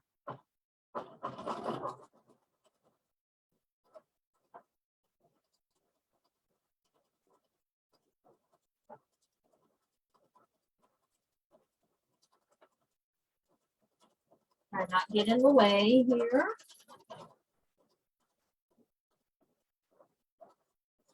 All right, that's going to be secure. And I do have a pair of my favorite applique shears, which are Quilter Select.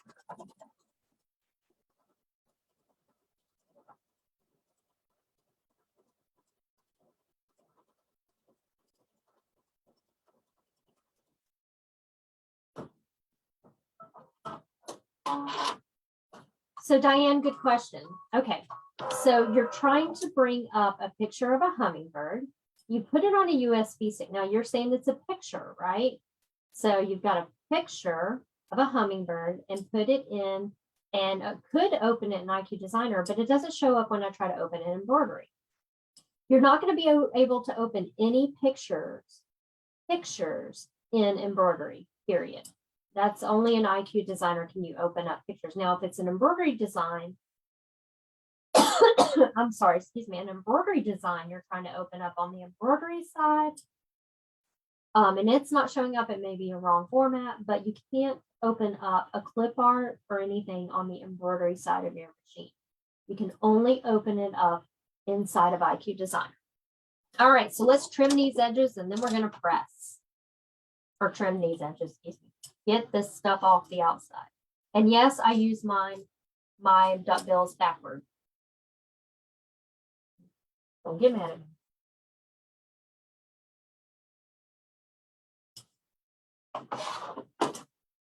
Pop it out so I can turn it as I'm working. I try not to hit the camera.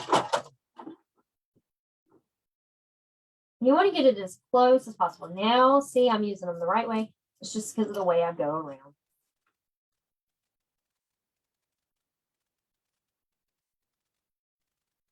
Well, Diane, you don't have to, because if you need to, here's the thing, you open it up in IQ Designer, you can turn it into embroidery, right? If it's just an outline, you would just do it like we did the bunny. You don't need to use your software. Now, if you're trying to fill it, you can still fill it. But if you're trying to add a lot of intricate designs to it, you'll want to use your software. But no, just like we did the bunny, you can open it up in IQ Designer, assign stitches to it, and then turn it into embroidery. But if you need help with that, you can always swing by the shop. Okay, now, so I've got that ready, but I need to press it to set it, just because I'm using something on the back of it. So I'm going to take my little mat that I brought over. I'm going to take my iron and I'm going to press it. And I'm going to do it kind of quick because I don't really want this to hover or to really sit on any of the embroidery stitches too long. So instead of just holding it, I'm just going to kind of move it and melt it that way. So you can see me kind of moving it back and forth.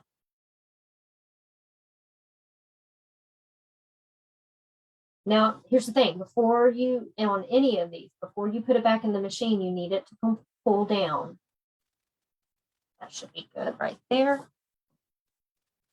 So I want to make sure I take this out and put it back on. And so I'm just going to let that cool for a second and let's see. But it didn't work somehow. Are you selecting line? Make sure you're selecting line design versus image. Some people select image design instead of line design and it doesn't work. So try line design. So good question. So it's still a little warm. I want to give it a second because you know, it can, oh, well, in that meantime, I can regrab my needle. Now the thread I'm using today is one of my favorites. This is the Embellish matte thread. So it's made to, it's a polyester, but it's coated and it's made to look like cotton. So it's made to look matte. And what I mean by that, let me grab one of these. You see how shiny that one is? And this is matte. So you can get that from an Embellish dealer. Embellish, like embellishing a shirt. All right, that's probably pretty good right there. And now it's going to do its, oh, I guess I'm leaving this color on. I guess I'll use this color for everything. Why not? It's just a little purple, a really soft purple. So that'll just take a moment. We're almost there. And this is really the perfect stitch for this fabric. So it looks just like the fabric. So it's really cute. Can't wait to see what y'all come up with. I love, love, love seeing your designs. Y'all did some great stuff with, of course, Diane.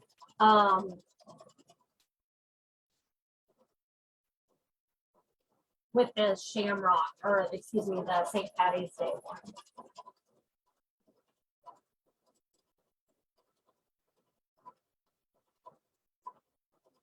And I've been thinking maybe we should do something called Maker of the Week.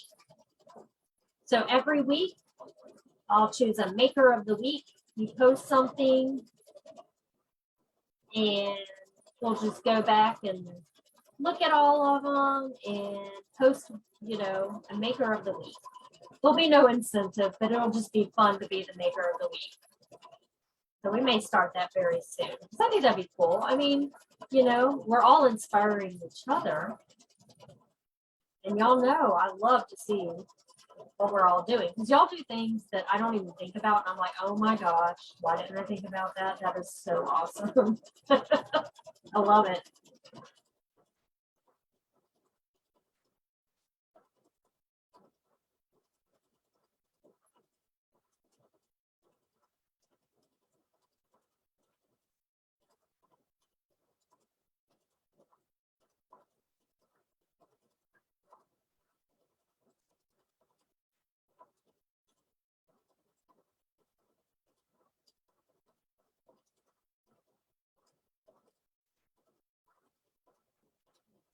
So I wish I could get my camera closer. So what y'all don't know is the table that I have is a curved corner table, which you can probably tell in the picture or in the, and so I only have so much room in front of where my machine sits. It's because it's completely curved. So I never get to get really in there. Okay, look at there. So now what it's going to do is the satin stitch around the edge here. So I'm just going to leave the same purple on because it'll be cute no matter what.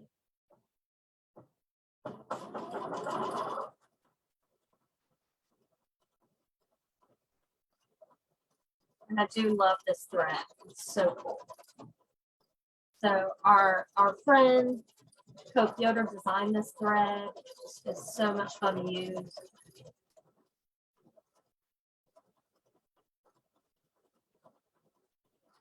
I think Melinda has used it quite a few times on her projects.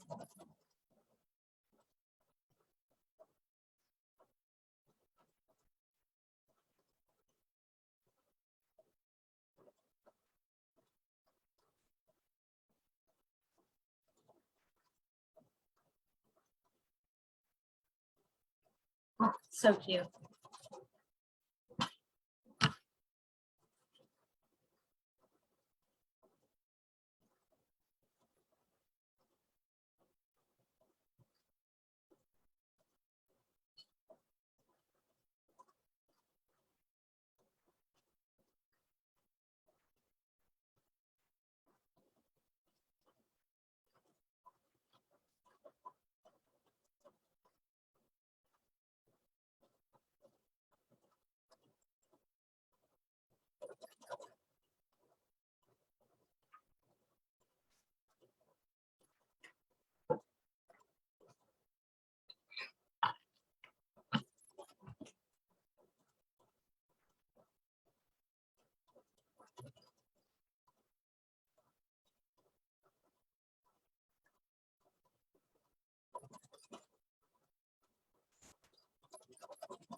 No, it's not over. Ginger, we got a few minutes to go.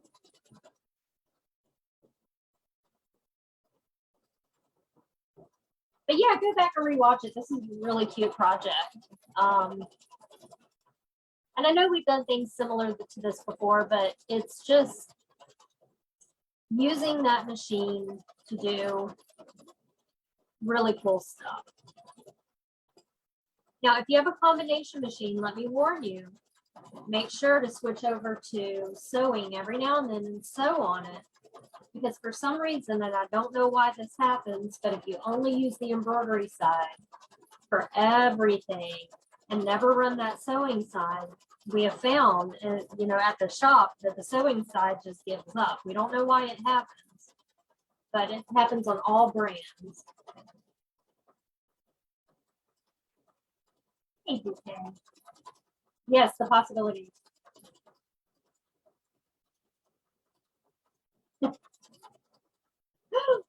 What, Ginger? Congratulations! It's so much fun. You're gonna love it.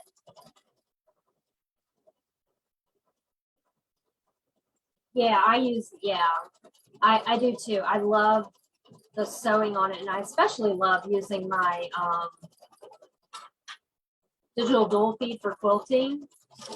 That's like my favorite thing about the quilting on this machine is that foot. It just works so beautifully. I know, it's so exciting. So happy for you, sister. Oh, I'm sorry, Stacey. Yeah, I think I move a little too fast sometimes, and that's but thankfully you can always rewatch it. But yeah, when you make it, Stacey, post it. All right, I am going to change colors because I am getting to my bunny, and I want to do this pretty color that kind of matches the fabric that I'm using. So I'm going to change my color here. And then I'll change back for the outer color. So I don't want this green on the outer color. I think that would look silly. The very first one I did, and I made it for the shop, it came out cute. Okay, this is gonna, okay, first, now what I'm going to do is, this is gonna be the placement for my bunny. So the first one I did for the shop, the bunny really isn't very recognizable. And you can see it in when I did the supply list, you can see. And so it's because of fabric I chose. So I use the same fabric, but I'm choosing a different bunny fabric.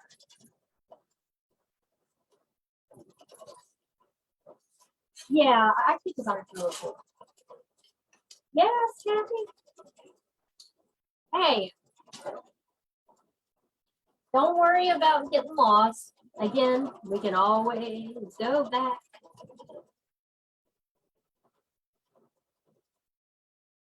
Hey, Karen. Welcome. Okay, so I'm just going to lay my little bunny fabric down so you can see my bunny. I'm going to lay my bunny fabric down. There we go.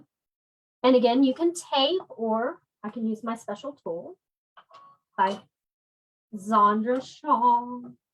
Y'all love Zandra, don't we? She is amazing. Sorry, I did get y'all lost, and I'm so sorry. But yeah, just when you rewatch it, the cool thing about rewatching is you can stop and rewind, or go back a little bit. I have to do that on a lot of videos. Thanks, Kathy. I do too. I can't stop learning new things. It's just part of me. If I could be a professional student, like go to college and just be a professional student, Jason won't let me. I would, just to learn anything and everything I could. All right, so I'm going to do my trimming around my bunny.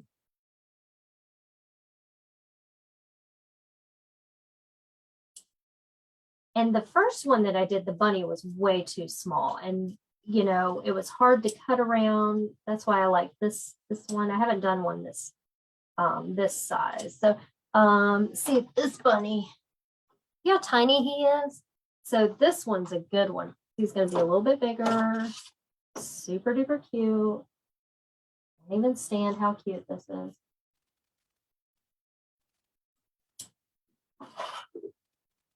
And then we're going to press him again to set the adhesive that is on the back of my fabric to make him last. Now, when you're doing, especially when you're doing, you know, I see out there that a lot of little kids have monogram or little embroidery designs, little appliques on their clothes.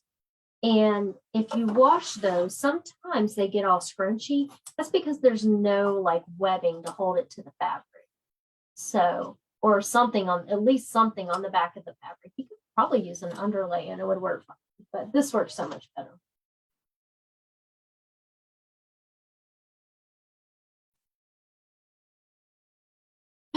Diane, no, that's a great question. The one feature that I would love to have on this machine is where you can move the hoop without detaching it. Meaning that you can bring it towards you so you can cut, but this machine does not have that. You can press after, but what I'm going to tell you to do, that's a good question. You can press after. But what I'm going to tell you to do is use a Teflon pressing sheet over the top because you're going to have a bunch of stitches. And you really shouldn't put an iron. It's kind of like an oxymoron, a double, whatever you call it. But you really shouldn't have a lot of heat on your embroidery threads. But this is a step that should be done. So that's why when you saw me doing, I was kind of moving it around and all that. Now, what I am going to tell you guys, since we are using a wash away, do not use steam because it'll crinkle this up. I learned that the hard way one day. Okay. So I'm going to put my little mat back underneath and grab my iron. And I'm just going to kind of quickly kind of set it. And you can see I'm moving it. I'm not just holding it in one spot, but I'm not press ironing it, you know, like really hard. I'm just going to kind of move it because what I'm trying to keep it from doing is messing up any of the embroidery thread. And especially with shiny embroidery thread, it can get scorched. So if you were to hold it there too long. And so I'm just giving it a good set, letting that glue attach itself to the fabric. And again, you could use, you know, probably better is to have a Teflon pressing sheet over it and do this. Okay, so that should be good. And I'm going to let it cool down for a minute. I'm going to take that piece back. Let that cool down for a minute and see if there's any questions. Can I press? Okay. Okay. Let's see what it does. Can you move? Oh, yeah. Okay. What duckbill scissors are those? They have a little bill on them. They're awesome. They're like tiny bills. And the greatest thing about them is you see that point. You see that point? These are Quilter Select. And I can't remember exactly. They might just be called the applique scissors, but although they're long and they're curved, they're small, meaning here. These are my favorite. I never used duckbill because I hated them so much because there wasn't this point, and I need that point because for years, let me show you what I've used for years. They were Famors. Let me see if I have a pair right here. And these work great too. So for years, and Floriani makes them too, I use these little guys for applique. And they were really good in getting in tiny, tiny places. So of course I still keep them around.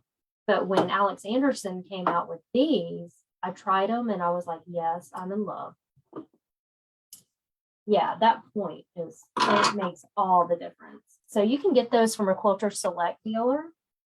Okay, our bunny's ready. Now, okay, so here's going to be our candle wicking. This will just take a few moments just because it's candle wicking. And then we'll get to putting on the back piece.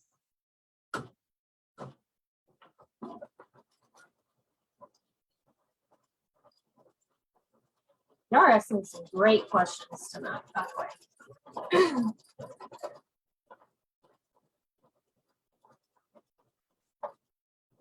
So using this candle wicking or a different stitch really gives it a different look than regular applique. Yes, Teresa. Yeah, you got some. Yeah. So having that, even tonight, I guess I haven't used candle wicking very often. Jason's like, okay, show me what you're teaching. And he was like, that's really neat. And I'm like, oh, have you never seen me use that? And he was like, no. And he thought that was really cool with that candle wicking. And it is, it's really cool. And you know, of course, this is like a traditional, this could have been like more of like an heirloom, you know, look to it too. Kind of gives it that sweet look to it. Who doesn't love sweet looks? And these are going to be my Easter gifts. Ta-da, here you go. What can you use it for? I don't know. Just use it. The candle in the middle. I don't care.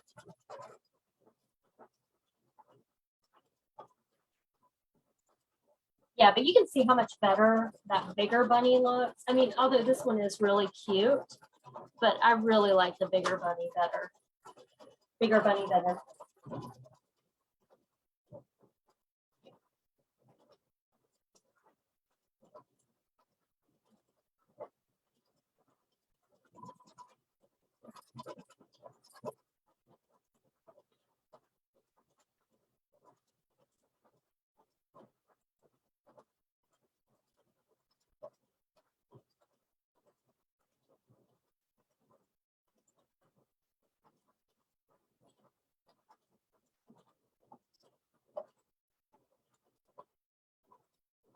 So if you wanted to use it as a hot pad, I would definitely say, first off, you're going to use cotton batting. Don't use diffusible fleece because it's poly.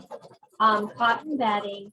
And then you'll want to use Insel Bright. And I'll type that in. And I think I'm just, I don't know if I'm going to spell it right. If I get it wrong, someone correct me. I don't know if I spelled that wrong. Right. Insel Bright. That way, if you're going to use it as a hot pad, your hand's not going to get burned. You could use the heat and cold facing on. Yes. Heat and cold face. Is that kind of, Becky, is that kind of like Insel Bright or something like that? I don't know if I know what that is. All right, so we've got this guy right here. Oh, look, it's so cute. So what we're going to do is take it off and flip it over. So we're now looking at the back side of our hoop. And we want to take our material, our cotton backing fabric, and we're going to, is that still too small? Yeah. For some reason. Okay, so I'm going to take my cotton backing fabric and I'm going to lay it over and I'm going to make sure it's covering really good. And I'm going to take my, this is the Floriani, or I'm sorry, R&K perfection tape, embroidery perfection tape.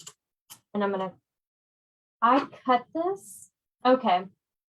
Insel Bright. Thank you, Kathy. Yeah. Not a great speller. Thank you. Perfect, guys. So I'm going to take a long piece. Now I'm going to cut it versus tear it. And the reason why I cut versus tear is because when we go to put this back on, if you tear it, these little pieces start rolling up when it's hitting the bed. And so that's just a little tip for me, and you don't get anything chippy. So we're going to get another piece here. And I just put it on two sides. You can do all the way around, whatever you want. I just do some long pieces. This is reusable. So if you're using like, you can also use like the Kimberbell tape. I don't use, get asked all the time, why don't you use blue painter's tape? It's because it's not sticky enough to hold things in place. And I've had more problems with that than anything. Okay, so you can see here, I've got my two pieces holding my backing on.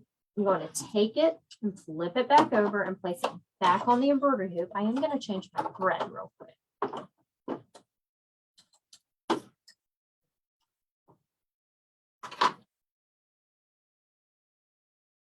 Now, if you wanted to, over an IQ designer, you could have made him a little nose, a little eyeball. I like silhouettes, so, but you could really dress him up. You could put a little bow tie. Oh my, ooh, I could get a little bow and put right there. That would be really cute. I did for the one at work, I put a fluffy tail on his hiney, and that was really cute. So you can, really, you could jazz them up with some Swarovski crystals. You could have a lot of fun with this. Okay, so the next step is what it's going to do is tack the back piece to the top piece. So it's just going to be that square.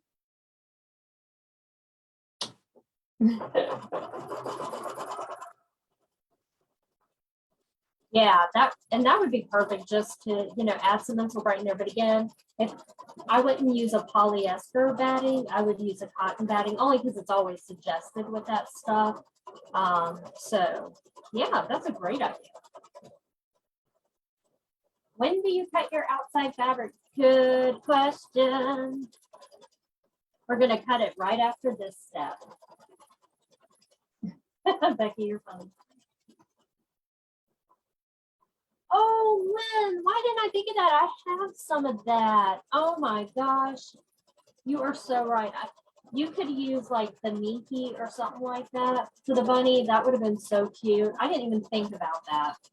Okay, I'm gonna make one like that then.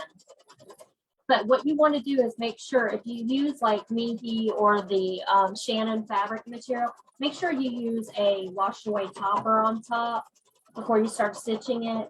And that way, and then tear it off when it's done. So that way, yes, that's such a, see, this is why I like having classes with you guys, because y'all have come up with the greatest ideas. Okay, so fur would be, I agree. Okay, Robin, here you go. Here's the answer to your question. All right. So now what we're going to do is after the back is attached, we're then going to trim all of this excess off. And we're going to do it on the back side too. So I'm now just going to get really close. And I'm going to trim all of these sides, get it all off of there. You can barely see me here.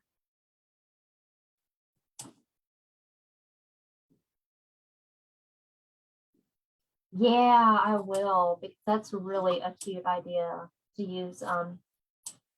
Becky, that's such a cute idea. Lynn, you're so smart.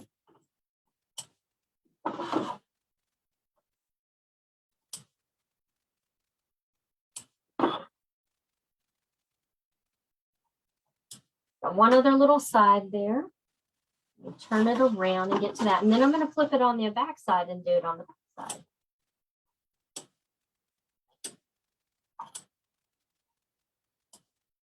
There we go. See how it's coming together? Let's flip it around. And like I said, at least with, I know with this taper, ooh, I got it in the tape, or got it in the line. Ooh, I just need to, I'll cut that out. That's no worries. You can reuse this tape if you tear it off nicely. Start shredding it like me, then you may not want to reuse it. Okay. Let's get this back piece all trimmed up.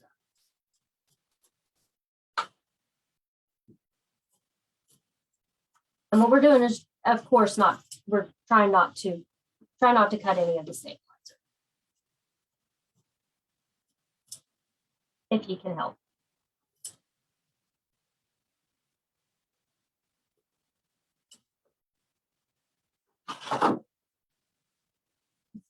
Some of that tape there. And that happens, you see, it happens to all of us. Oops, I just stabbed the stabilizer, so I'm going to pull back. If I can feel it, I'll pull back immediately.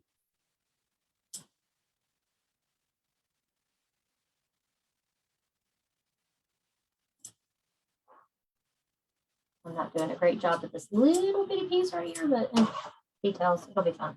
Now, the other thing is now we're about to be on the satin stitch. So depending on you, if you want to fill a bobbin, not full bobbin, of course, with your top embroidery thread, because it's going to show on the other side, go for it. And like I'm just going to use the white, my normal embroidery bobbin thread on the bottom. I'm just going to leave that. That should be covered up. But you can totally do that. And what I mean is on the back side here, you can come like this one and use the same color embroidery thread on the bottom. This instant, I'll probably keep this one for myself, so I'm just going to leave it as the white on the bottom.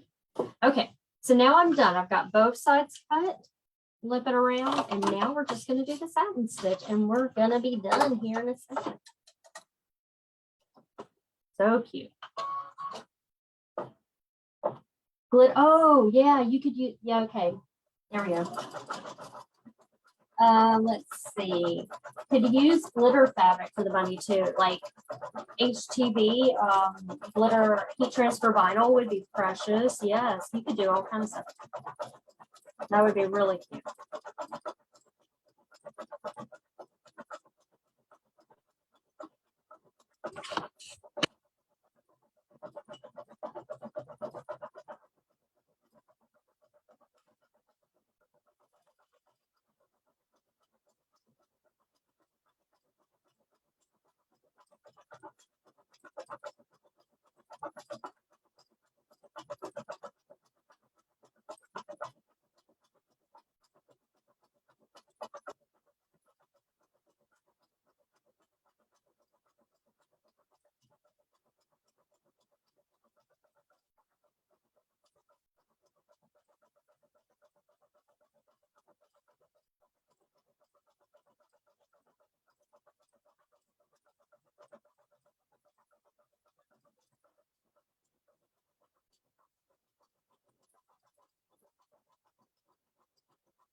Nothing like waiting for embroidery to stitch out.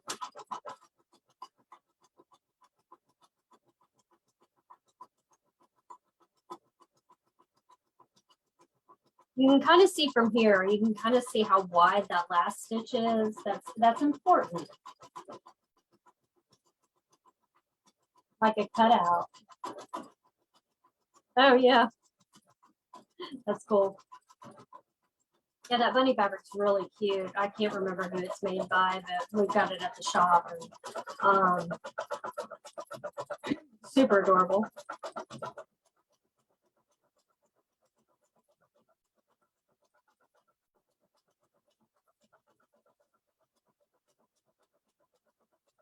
Thanks for coming, Tammy.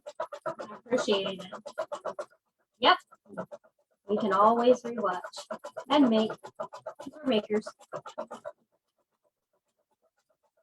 So while that's stitching out, you don't have to watch paint dry. Let's do this. I am thinking about doing another pay class. Hey, it's me. Doing another pay class. And this is a really simple version of what you see out there.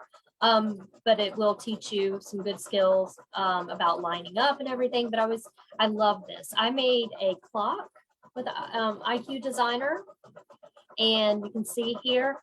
And so maybe soon we'll do a pay class on this. Now there are some other excellent educators who have made more detailed ones, but this one would be a good start. And you don't have to use the buttons. You can do full numbers. You can do whatever you want. But this is the little clock I made for my room. And it's all IQ Designer. Isn't it cute? Oh my gosh, I love this thing. So I'm thinking about doing a pay class with this soon. So if you want to join me for that, that would be great. I'll let y'all know when that's happening. Thank you. Yeah, so sorry, let me turn this way, turn my head back towards you. So, okay, well, I'll let you guys know when we can get that set up, and we'll do it like we normally do. We'll do a Zoom, and we'll have a special Facebook page for it, so you can go back and rewatch the Zoom. If you don't make it for that day, you can always buy the class. It's no worries. Had to fix my iron there because it was looking sketchy. So yeah. All right, we're getting there.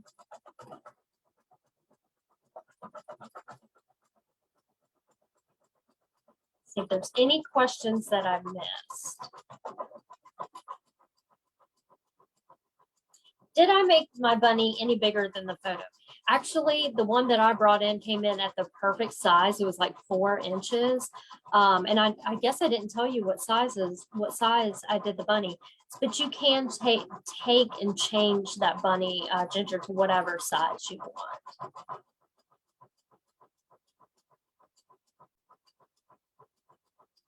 So we like the clock idea. Okay, good. So I will make a plan for it. Maybe we do it in April. I think that'd be good. I'll be a little more caught up in April. So I can do.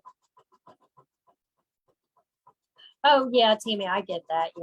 Yeah, because y'all are way.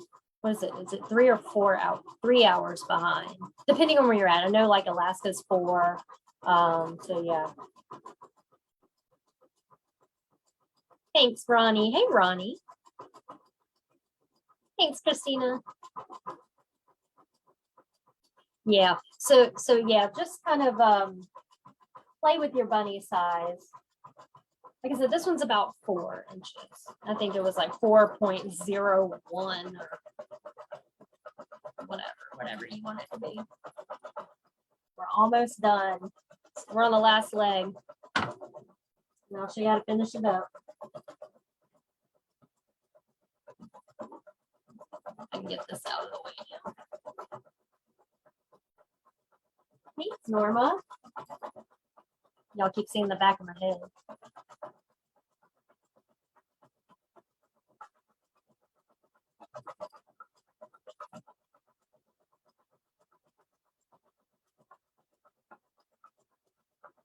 Yes, post your finished projects, please. Just because I like to see them. And it's great to share. You know, we want to share with each other because we're all learning with each other, right? So definitely love sharing.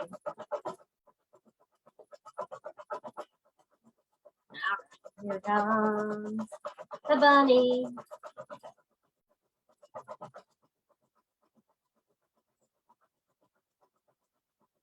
Oh, this came out really cute. I like this one much better.